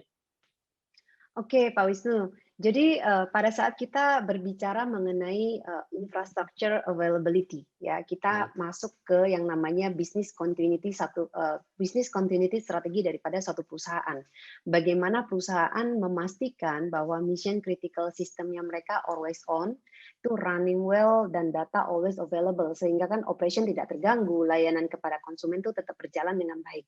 Jadi untuk mengantisipasi outage, kemudian meminimalisasi resiko, sistem dan data kritikal tersebut harus direplikat ke tempat lain. Jadi kita avoiding yang namanya single point of failure, gitu kan. Jadi salah satunya customer bisa memanfaatkan public cloud sebagai disaster recovery site. Jadi bisa failover automatically pada saat ada gangguan di on-premise data center. Itu satu. Kemudian untuk organisasi yang business continuity-nya very strict. Artinya replicate one to many itu bisa menjadi option. Sehingga customer itu bisa apply multi-region atau bahkan multi-cloud strategi. Jadi untuk memastikan bahwa si resiko outage-nya itu tidak ada atau zero tolerance terhadap outage, gitu kan. Tentunya tetap memperhatikan ya peraturan atau compliance yang berlaku, gitu kan. Nah di NetApp dengan kita punya services itu baik itu Cloud Volume ONTAP maupun Cloud Volume Services, gitu kan, dan yang sudah tersedia di Google Cloud, gitu kan, itu bisa membantu customer mengaplikasikan business continuity strategi baik di hybrid maupun di multi cloud. Jadi dengan memastikan bahwa ketersediaan set of data management yang konsisten across environment, gitu loh. Jadi dalam hal ini saya percaya bahwa public cloud provider itu sudah memiliki SOP. Tadi Bu Mega juga harus sempat jelasin. Jadi strategi untuk menjaga ketersediaan layanan dari public cloud itu memastikan bahwa sistem dan data konsumennya itu always on gitu. Dan sepengetahuan saya juga bahwa public cloud itu juga kan menyediakan option ya buat customer untuk bisa mereplikat data mereka tuh lebih dari satu zone atau even across region. Begitu ya Bu Mega kalau nggak salah ya. Mungkin bisa ditambahkan. Ya. Bu Mega mau menyediakan berbagai itu Bu ya. Google kan menyediakan berbagai region replikasi ya. ke multi zone, multi region gitu kan untuk meminimalisasi itu. Betul. Iya kan memang kalau kan kita sebagai CSP ya memang ya tanggung jawabnya kami yang harus menyediakan make sure SLA-nya kami itu terpenuhi. Ya. Oke. Tapi kalau misalnya replikasinya banyak banget nanti secara cost secara itu nggak efisien dong Bu. Apa emang harus disortir sebagian aja yang harus multiply, sebagian lagi yang nggak penting itu tetap aja nggak usah replikasi banyak atau gimana? Mungkin Bu Ana atau Bu Mega. Bu Ana dulu deh Bu Ana. Kalau soal itu apakah memang harus ada apa ya pembagian? Balik lagi Pak. Data? Tadi saya bilang is about policy. Ini kan about business continuity. Mana lebih penting? Apakah sistemnya harus on lebih penting atau mikirin biaya lebih penting? Jadi maksudnya itu berkesinambungan. Jadi antara satu dan yang lain itu saling supporting. Jadi kita nggak bisa ngelihat cuma dari sisi cost-nya aja. Itu nggak bisa. Jadi itu memang mesti dipikirkan secara bersamaan gitu. Oke. Pokoknya kalau bisnisnya kritikal ya apa aja harus dilakukan ya untuk memastikan itu. Betul. Oke. Betul, Pak. Nah, sekarang ngomongin cost nih. Saya ke Pak Aryadi nih sebagai perusahaan yang kan udah pindah ke cloud gitu. Apa sih Pak? Ada kekhawatiran soal biaya itu nggak sih Pak? Takutnya tiba-tiba ya udah ternyata malah lebih mahal dibanding di on-prem. Memang ada perhitungan lain yang mengatakan bahwa emang biayanya nggak hanya beli server di on-prem 10 juta, di cloud 10 juta, ya nggak bisa dibandingkan. Atau gimana Pak, dari sisi cost ini Pak? Oke, jadi pertama-tama saya kasih konteks dulu bahwa Excel ini memang kalau tadi terminologi yang digunakan oleh Pak Hendra itu adalah cloud native ya. Kita organisasi memang bukan cloud native, kita tidak born in the cloud ya. Jadi kita besar di on-premise dan kemudian kita migrating to the cloud. Sehingga kita sudah mengalami experience di dua dunia itu. Right? Nah, satu hal yang menyambung tadi juga yang disampaikan oleh Bu Ana adalah terkait dengan kita itu switching dari capex ke opex ya. Jadi switching dari capex ke opex dengan kita pindah dari on-prem ke cloud. Nah, ini switching dari capex ke opex itu sebenarnya adalah sesuatu yang changing the mindset ya. Kalau kita bicara capex, in terms of yang kita lakukan itu adalah sweating the asset. Ya. Kita berusaha untuk utilize capacity yang kita miliki, ya, install capacity as much as we can, kan, supaya kita lebih mendapatkan value dari apa yang kita sudah invest. Nah, kalau kita switching ke pay per use, itu yang kita harus lakukan adalah kita maintain efisiensi ya.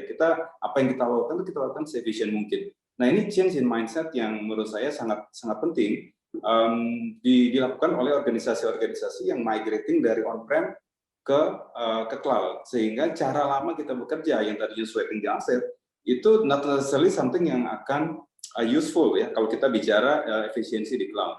Nah, sehingga untuk organisasi-organisasi yang ingin mengadopsi cloud dan kemudian ingin memigrate aplikasinya yang tadinya di on-prem ke cloud, maka harus berbicara bukan dari perspektifnya lift and shift ya. Saya punya aplikasi di on-prem, kemudian saya pindahkan serta-merta di cloud. Itu saya sudah jamin di atas 90% bahwa it might not be the best thing to do, right? Karena the way things operate di on-prem not necessarily we can adapt in the cloud. Jadi harus di re-arsitektur aplikasinya supaya dia bisa mengikuti cara atau mekanisme baru yang memang berjalan di cloud sehingga lebih efisien.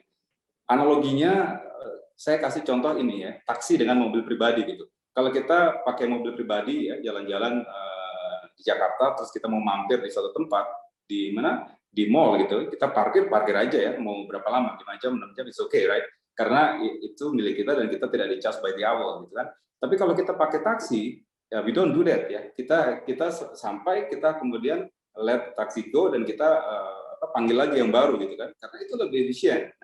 The same thing dengan cloud, karena ketika kita pakai, kita punya capacity increase yang tinggi, kita akan bisa scale up tinggi. Gitu. Tapi begitu capacity menurun, maka kita bisa let go that capacity yang required tadinya waktu kapasitas kita requirement-nya lagi tinggi. Gitu.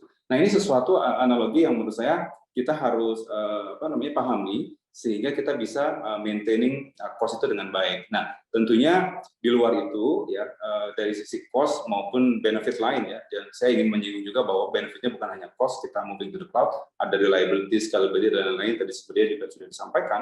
Kita butuh memiliki governance dan proses yang proper untuk mengidentifikasi dan kemudian tracking apakah benefit tersebut tercapai atau tidak. Ya. Jadi contohnya trennya sekarang misalnya adalah untuk memiliki center of excellence gitu ya untuk di cloud yang kemudian akan membantu kita untuk engineer aplikasi-aplikasi apa yang layak ada di cloud dan diarsitekturkan seperti apa ya supaya efisien di cloud. Dan ini juga untuk memanage cost-nya ya, memonitor cost-nya, dan jika ada cost yang memang dilihat tidak optimal maka bisa dioptimalkan.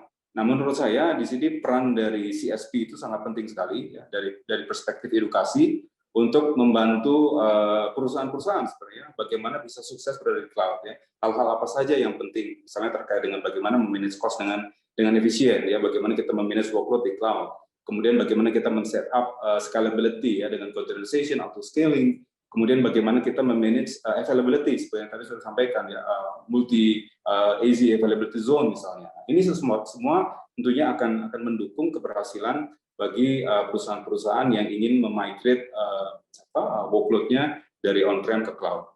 Saya rasa begitu, Pak Wisnu. Oke, berarti ada Center of Excellence itu sendiri yang juga akan menganalisa itu secara kontinu, Pak ya. Jadi bisa tahu, oh ini nggak efisien, turunin dulu, gitu Pak ya.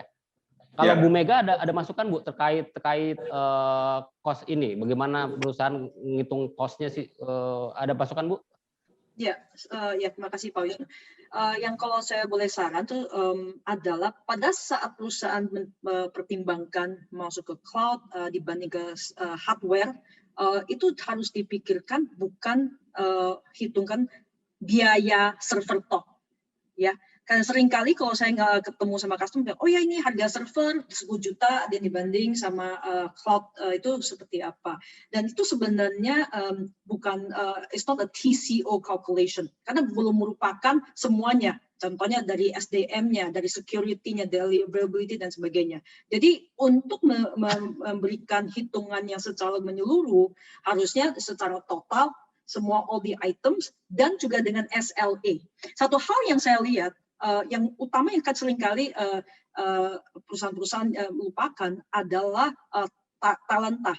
Karena kalau SDM itu yang kalau mereka sudah belajar, sudah ada sertifikasi, biasanya mereka suka pindah karena dia trying to look for new challenges.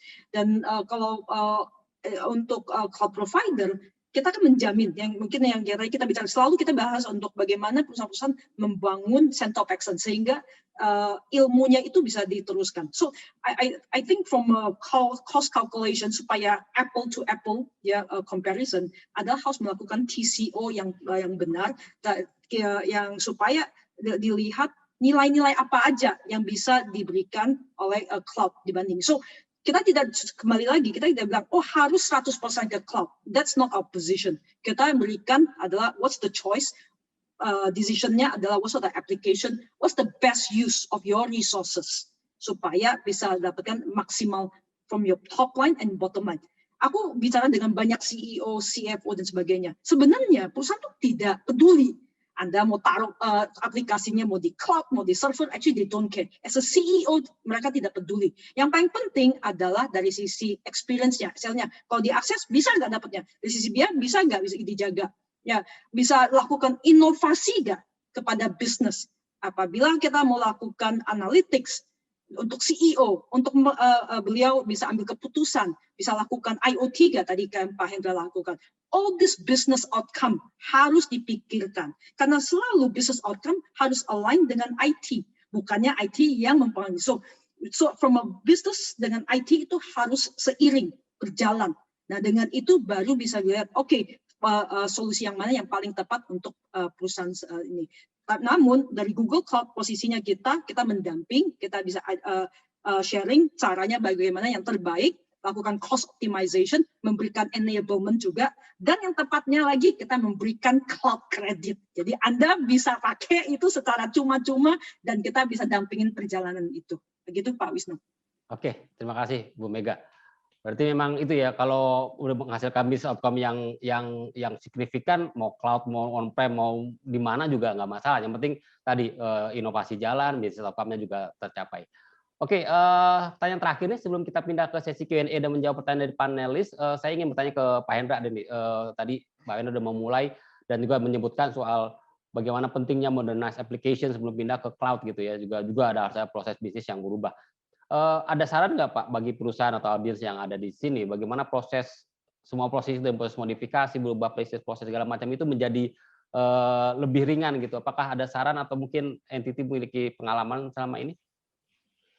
Iya, betul Pak. Jadi memang harus dilihat dulu. Nomor satu yang harus dilihat itu yang tadi mungkin dari Bu Mega udah ngomong, dari Pak Aryadi sama Bu Ana juga udah ngomong ya.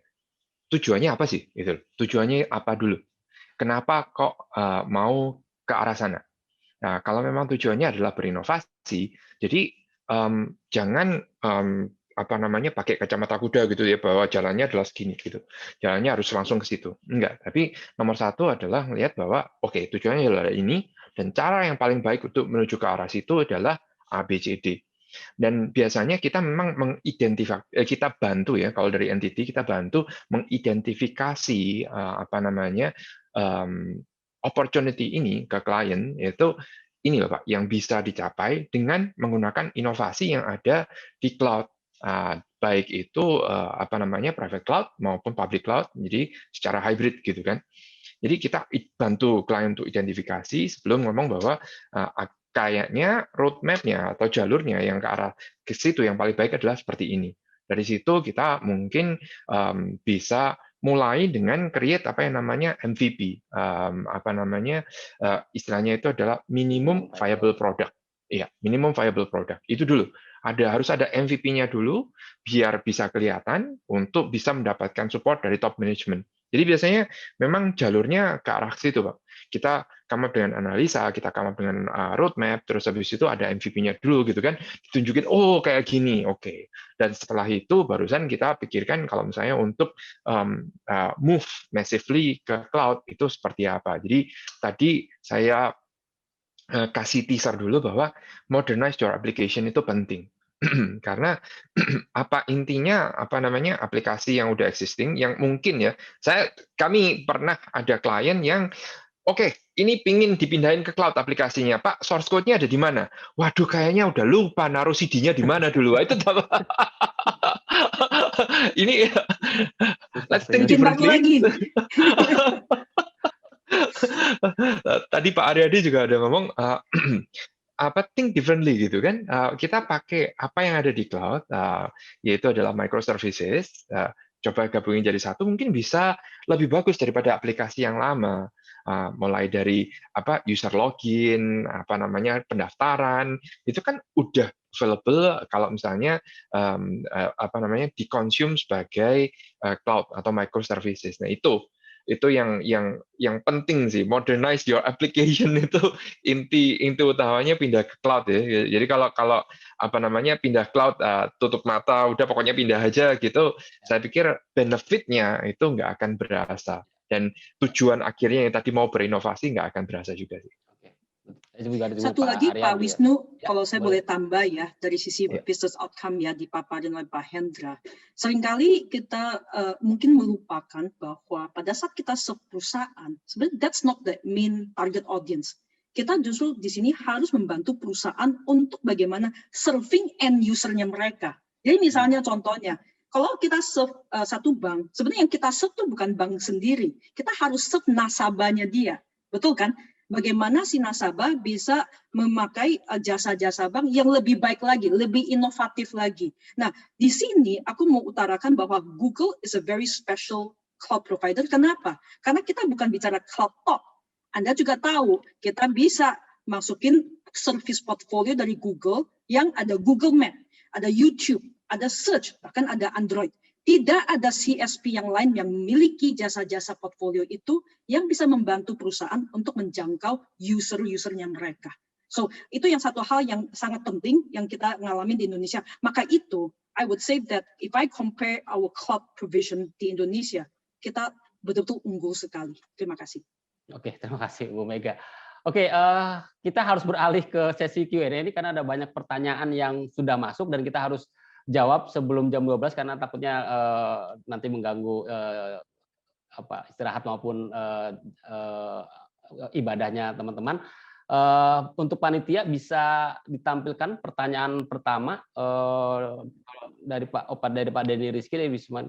Izin bertanya Pak, apakah waktu yang tepat untuk perusahaan waktu yang tepat untuk mengadopsi cloud serta apa saja yang harus dipersiapkan? Waktu yang tepat kapan nih? Mungkin pertanyaan ke Bu Mega, waktu yang tepat kapan nih Bu?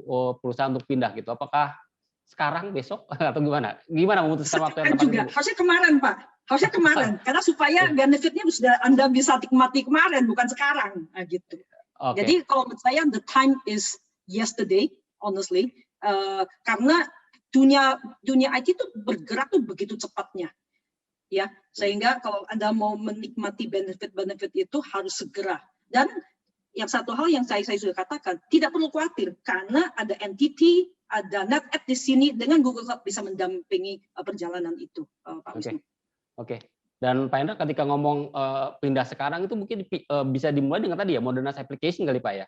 Jadi ketika pindah ya nggak hari ini sign up langsung ke Google Cloud, tapi dari hari ini udah mulai untuk memodernize application gitu kali Pak ya? Iya, jadi saya pikir penggunaan cloud itu dimulai dengan apakah ada tujuan bisnis baru yang ingin dicapai.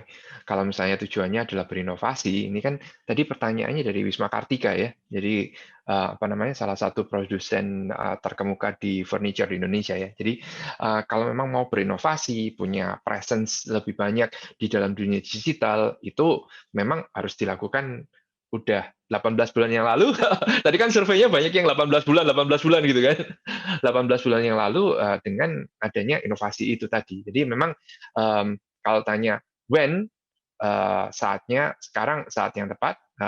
udah tidak ada, udah nggak bisa ditunggu-tunggu lagi, apalagi dengan pertumbuhan digital di Indonesia. Dan pertumbuhan next digital di Indonesia ini bukan cuma di kota-kota besar ya, tapi kota-kota yang selanjutnya yang apa namanya, mulai dari Surabaya, Semarang, dan sampai kota-kota kecil yang lain itu semua udah menuju ke arah digital. Jadi aku pikir untuk apa namanya, dunia bisnis mau nggak mau memang strateginya harus shifting ke digital. Oke, terima kasih. Kita beralih ke pertanyaan berikutnya. Silakan Manitia, tampilkan. Oke, mungkin tadi sedikit disinggung nih oleh Pak Hendra nih ya, bagaimana dengan fenomena perusahaan di luar negeri yang sempat pindah ke cloud, tapi kemudian balik lagi gitu. Mungkin bisa dijawab oleh Pak Hendra gini Pak, mungkin mengemphasize tadi itu, apakah memang fenomena ini menjadi sebuah fenomena yang permanen gitu. Kadang ada banyak perusahaan yang akhirnya dalam tanda kutip kapok pindah lagi ke on-prem atau tadi seperti Busur yang sebenarnya mereka lagi mencoba untuk mengkalkulasi lagi karena emang bagaimanapun emang cloud ada di masa depan. Pak Hendra bisa jawab pertanyaan Pak? Iya betul Pak. Jadi saya sih confirm kalau sebagian besar yang pindah lagi dari cloud ke non-cloud atau on-premise itu memang kebanyakan karena pernah mengalami security breach. Nah, di sini kita lihat bahwa tadi kan security breach itu atau cyber security defense itu tanggung jawab dari cloud provider-nya juga, tapi tanggung jawab dari user-nya juga. Jadi ini nggak bisa dipungkiri kalau misalnya kejadian yang tadi pindah itu memang tanggung jawabnya user juga ada.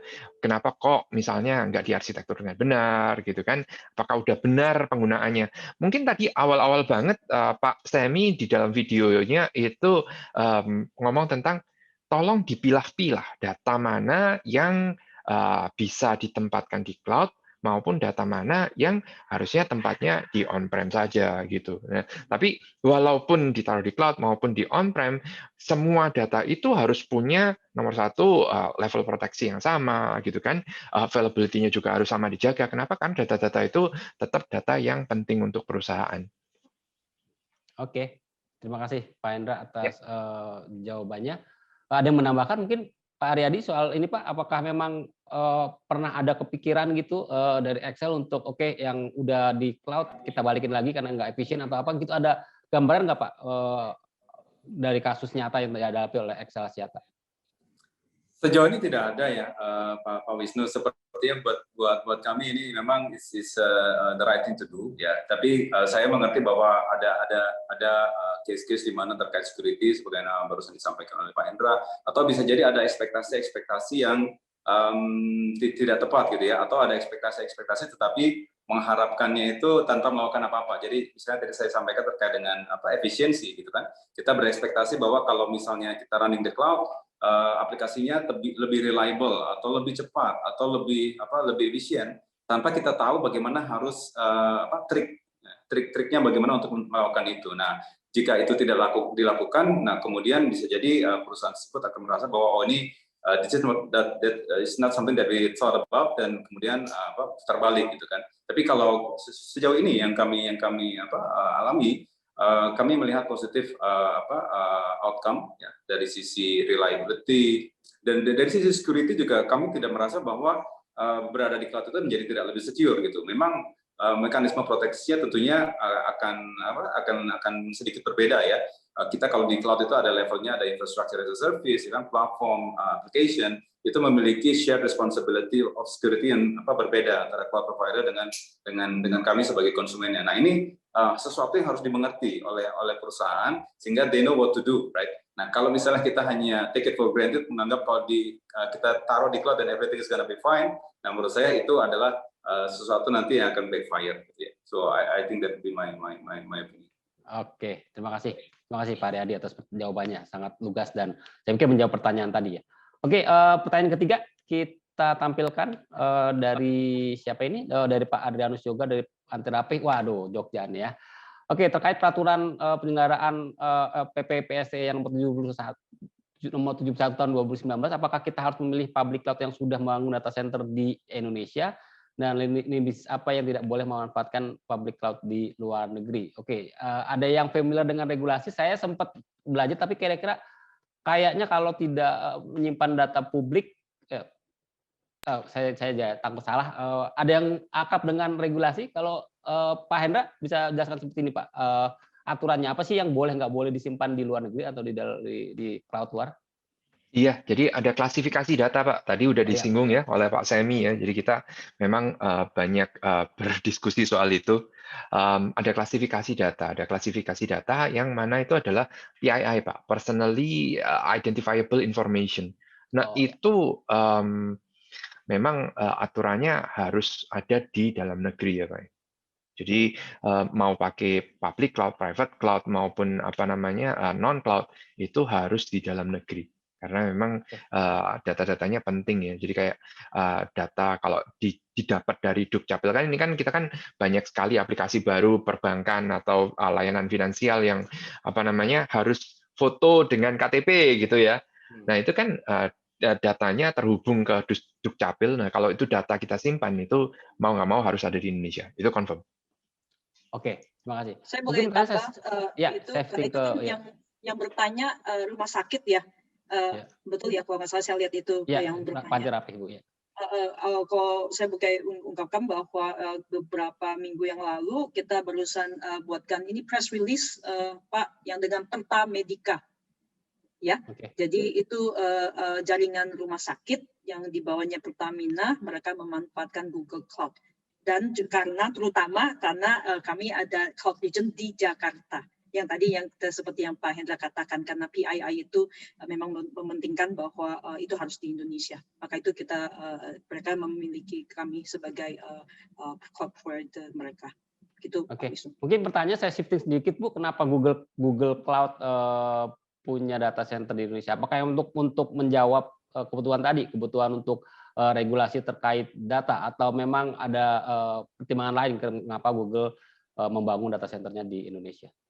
Yang pertama ya Indonesia kan besar sekali ya. Terus terang dari pangsa pasarnya sebelum even kita bangun cloud region di Jakarta, kami juga ada beberapa customer yang sudah menaruh datanya di Google Cloud. Even pada saat itu belum di Jakarta, jadi contohnya yang digital native gitu, mereka tuh taruh di Google Cloud. Nah itu yang pertama. So pasarnya sudah besar dan kita bisa kelihatan dari situ. Bahkan kalau setahu saya, kami itu memberikan kontribusi omset yang terbesar di Southeast Asia. Itu yang satu hal yang sangat menarik. Kenapa dari jumlah domestic market kita tuh sangat besar, kan penduduknya besar sekali, we have very big population. Yang kedua dari sisi Google Indonesia kan kita juga ada jasa-jasa yang dinikmati oleh netizen, yang misalnya YouTube dan sebagainya. So dengan pangsa pasar itu ya kita membangun di Indonesia. Yang satu hal yang sangat penting adalah kita membantu negara kita semua untuk menuju digitalization, and that's the very key. Gitu, Oke. Terima kasih Bu. Berarti karena di data center Indonesia, Google Cloud bisa lebih banyak berkontribusi terhadap bangsa ini untuk terutama mendorong transformasi digital di perusahaan Indonesia. Kira-kira seperti itu Bu ya. Oke, pertanyaan keempat, sorry agak buru-buru karena kita diburu waktu. Oke, dari Pak Haris dari Petrosi, mitigasi dalam penerapan cloud khususnya yang berkaitan dengan keamanan data, karena kita tahu data breach itu berulang kali terjadi di Indonesia. Oke, ngomongin data, Bu Ana kali bisa jawab Bu, bagaimana sih mitigasi soal ini gitu? Apa yang harus dilakukan perusahaan untuk mitigasi terkait data breach segala macam? Silakan Bu Ana. Oke, Pak Wisnu tadi kayaknya udah banyak disinggung ya sama Pak Hendra, Bu Mega gitu kan. Kalau kita berbicara mengenai keamanan data itu melibatkan semua pihak. Jadi baik dari providernya, baik dari penggunanya. Jadi ini nggak bisa, tadi yang Pak Aryadi juga mention, nggak bisa kita berharap bahwa taruh di cloud terus everything is okay gitu. Everything orang lain akan running buat kita tanpa kita perlu ngapa-ngapain, itu nggak bisa. Jadi ada policy yang memang mesti di set, ada security yang kita mesti jamin gitu, siapa saja yang boleh pakai, siapa saja yang boleh akses gitu kan. Jadi hal seperti itu tuh dari penggunanya juga punya responsibility yang perlu diterapkan gitu. Jadi ada kolaborasi di situ antara pengguna dan juga dengan si service provider. Jadi CSP-nya mungkin tadi Bu Mega bilang bisa memberikan pendampingan pada saat mau ke cloud, pada saat memang sudah benar-benar mau terjun ke cloud atau mau pakai services di cloud. Nah, pendampingan itulah yang bisa membantu konsumen atau para perusahaan untuk melihat gitu apa yang cocok diterapkan di tempatnya mereka. Atau juga bisa kita juga karena misalnya itu adalah mission critical, kita juga bisa engage partner seperti NTT ya tadi yang Pak Hendra bilang untuk make sure bahwa dari experience NTT bisa melihat, bisa melakukan assessment secara menyeluruh gitu kan, apa yang terbaik untuk dilakukan sebelum mereka move ke cloud sehingga keamanan datanya itu bisa dimitigasi dengan baik. Mungkin itu aja sih Pak kalau terkait keamanannya. Terima kasih. Berarti Pak Hendra, untuk Pak Hendra juga berarti memang ketika mendampingi perusahaan untuk migrasi ke cloud itu juga akan faktor security akan menjadi sebuah prioritas untuk dinitenin gitu Pak ya? Iya Pak, jadi tadi saya ngomong soal CIA ya, confidentiality, bukan CIA-nya yang di negara lain, tapi confidentiality, integrity, sama availability. Nah, jadi 3 hal itu, di luar itu bahwa kita ngelihat misalnya ya, yang gampang analoginya, kalau dengan udah embrace cloud, udah cloud native, perubahan yang dilakukan untuk suatu software itu cepat banget. Kalau mungkin dulu softwarenya berubah paling setengah tahun sekali gitu ya. Tapi kalau misalnya ini mungkin bisa 2 minggu sekali bisa berubah.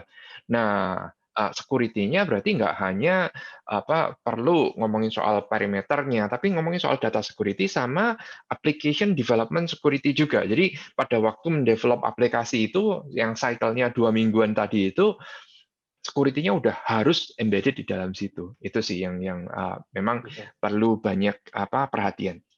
Oke, berarti CISO atau IT security harus terlibat dari awal pembuatan aplikasi itu Pak ya, jangan di akhir-akhir nanti banyak yang bobol gitu, banyak kelemahannya. Iya, betul Pak.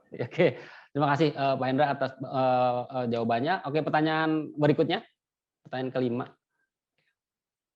Oke, untuk mengawasi transformasi digital, apakah harus melakukan adopsi ke cloud? Bagaimana pertimbangannya bila menggunakan dari on-premise dan kriteria dalam memilih pelayanan? Oke. Ini mungkin pertanyaan mendasar dari webinar ini nih. Kalau transformasi digital semua perusahaan akan lakuin, tapi apakah cloud akan emang harus cloud gitu? Kalau dari Pak Hendra harus cloud atau seperti tadi Pak, bahwa ya dilihat dulu bisnis outcome, bisnis goal-nya. Oke, kalau saya pasang topi bisnismen ya Pak ya, jadi saya agak lebih pragmatis daripada itu sih jawabannya. Kalau ada tersedia inovasi atau layanan yang bisa bantu kita bertransformasi atau bisa mengembangkan bisnisnya lebih banyak, lebih besar, bisa reach klien lebih besar, lebih engagement-nya lebih banyak gitu ya. Kenapa kok harus reinvent the wheel? Kenapa kok harus bikin lagi roda itu? Kenapa kok nggak hanya consume aja? Saya sih sering kasih analogi, kalau Anda pingin menikmati sate kambing, kenapa harus pelihara kambingnya? Nah itu. Jadi pragmatis saja, inovasi itu udah ada di situ. Tadi kan dari hasil survei juga, AI, big data, jadi machine learning, big data, IoT, fungsi-fungsi itu atau inovasi-inovasi itu udah tersedia di public cloud. Nah, tinggal kita bagaimana sebagai bisnis memanfaatkan inovasi itu untuk pertumbuhan bisnis kita sendiri. Mungkin dalam perkembangannya kita harus bikin tuh hybrid karena ada data yang keep di on-premise, tapi ada juga yang menggunakan yang di situ.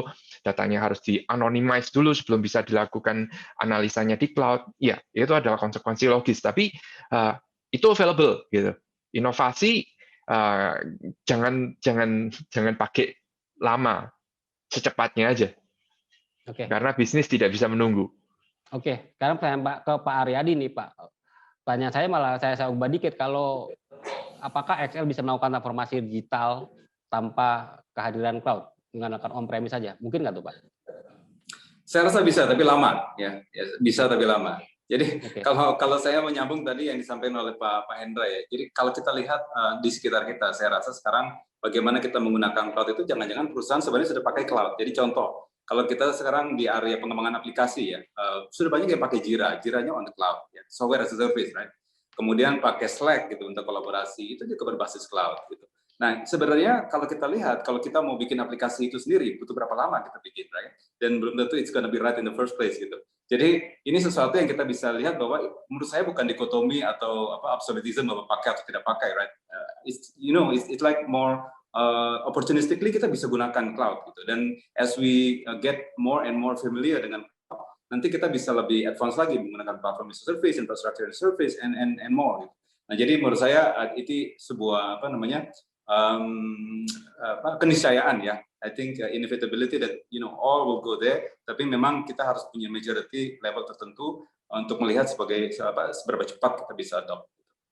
Oke, terima kasih Pak Aryadi atas pertanyaan. Itu pertanyaan jawabannya itu Pak ya. Ya bisa aja kalau Excel sih pakai on-prem, tapi ternyata lama gitu ya, entah sampai kapan, tapi malah menghambat bisnis nanti di ujungnya.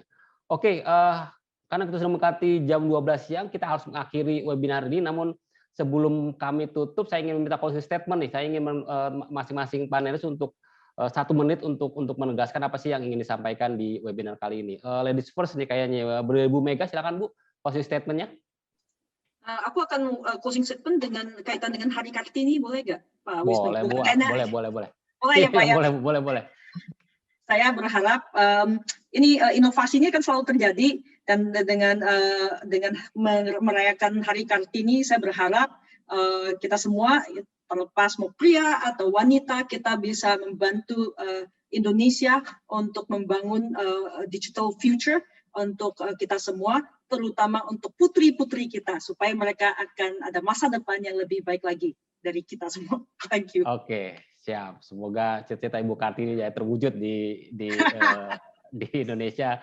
Dan iya, nanti karena supaya yang pesertanya bukan hanya pria semua, aku lihat cuma dikit sekali wanita. Ya gitu ya. Ya Bu, semoga anak saya yang wanita itu anak saya juga akan menjadi sehebat Ibu Mega lah ke depannya.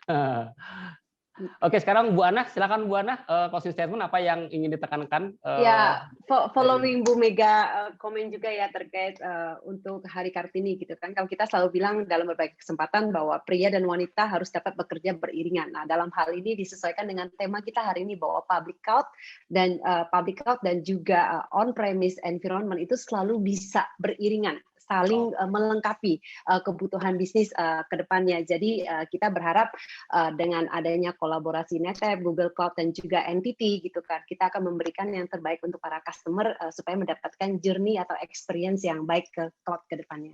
Gitu Pak Wisnu. Oke, terima kasih Bu Ana. Kesimpulan awal sangat dramatis ini, mungkin nggak sekarang Pak Aryadi ya nggak itu sih Pak, tanpa tekanan no pressure ya. Silakan Pak Aryadi untuk closing statement-nya. Ya, saya inilah tidak ini, tapi tidak mengikuti dari sisi katanya, cuman tentu saja ini adalah sesuatu yang sangat penting ya, dari perspektif empowerment, right? Perspektif empowerment bahwa kita harus melihat sesuatu itu dengan cara yang berbeda, karena dunia yang kita lihat for the next 5 to 10 years is gonna be totally different gitu kan, sehingga kita harus memiliki perspektif yang berbeda. Jadi kalau kita melihat dalam perspektif itu, maka going to the cloud itu adalah sesuatu, atau hybrid ya, itu menurut saya adalah suatu keniscayaan. So it is gonna be the right thing to do, tetapi we need to do it right gitu. Jadi karena hanya melakukan sesuatu tanpa know the knowledge or the skills to do it, itu kita bisa jatuh kepada tempat yang salah nantinya gitu. So itu aja dari saya. Terima kasih. Terima kasih. Pak Hendra, terakhir. Ya, saya yang terakhir nih closingnya. Sebelumnya mungkin terima kasih dulu ya untuk semua pembicara yang lain. Kalau dari saya closingnya ini, jadi jangan tunggu untuk berinovasi. Kompetitor bisnis Anda tidak akan menunggu untuk mengeluarkan inovasi-inovasi baru. Nah, tapi jangan takut juga untuk berinovasi, di mana kalau inovasinya itu bakal nyentuh cloud technology gitu ya. Ada yang public cloud, ada yang private cloud, ada hybrid cloud. Karena ada kami di sini, ada NTT, ada NetApp, ada GCP yang bisa bantu untuk make sure bahwa inovasinya itu sesuai dengan sasaran. Nantinya akan membantu kinerja perusahaan gitu kan, daripada coba pikir-pikir sendiri, kayaknya ini yang benar atau ini yang nggak benar gitu ya. Ada kami yang di sini yang bisa bantu untuk berinovasi, innovation for a purpose itu sih. Oke.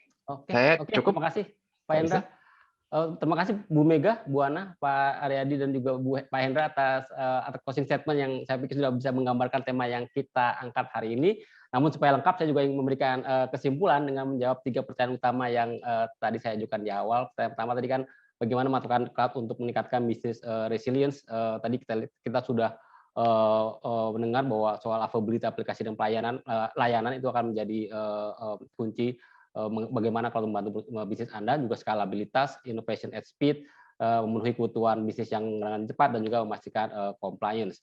Untuk pertanyaan kedua, tadi kan bagaimana strategi yang tepat agar adopsi cloud menjadi efektif dan efisien. Tadi Pak Hendra sudah menekankan modernisasi aplikasi dulu. Pak Aryadi juga menyebut bahwa ya kalau misalnya cuma pindahin doang, kemungkinan besar juga akan tidak mencapai hasil yang diharapkan. Jadi modernisasi aplikasi dulu, kemudian perhatikan konektivitas dan juga perhatikan security gitu. Jadi setiap aplikasi yang dibuat, yang dilempar ke cloud juga dipastikan sudah dari sisi arsitektur juga sudah secure. Kemudian apa saja tantangan cloud dan bagaimana mengatasinya? Saya pikir tadi sudah tercermin di survei maupun di polling kita. Dari pertama keamanan. Nah, untuk menjawab tersebut, Bu Mega bilang choose the right provider dan juga memahami itu share responsibility antara penyedia dan juga pengguna. Bagaimanapun perusahaan tetap harus memiliki arsitektur keamanan data yang baik sebelum pindah ke cloud.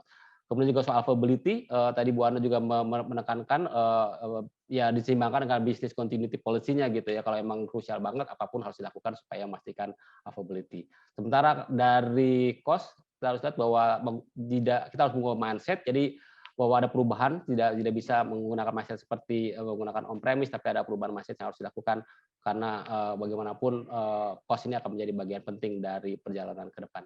Oke, demikian kesimpulan singkat yang bisa saya berikan. Ulasan lebih mendalam dapat disimak di artikel kami di infokomputer.com, jadi jangan lupa untuk terus menyimak artikel kami di sana. Oke, saya kira cukup sekian, dan sebagai penjaga galau, saya akan tutup webinar ini dengan pantun. Jika ada yang lebih manis dari sirup marjan, itu adalah senyum Dinda yang menyambut abang pulang. Selamat menjalankan ibadah Ramadan, semoga kita mendapat ridhonya di hari kemenangan. Terima kasih dan sampai berjumpa di webinar berikutnya. Wassalamualaikum warahmatullahi wabarakatuh.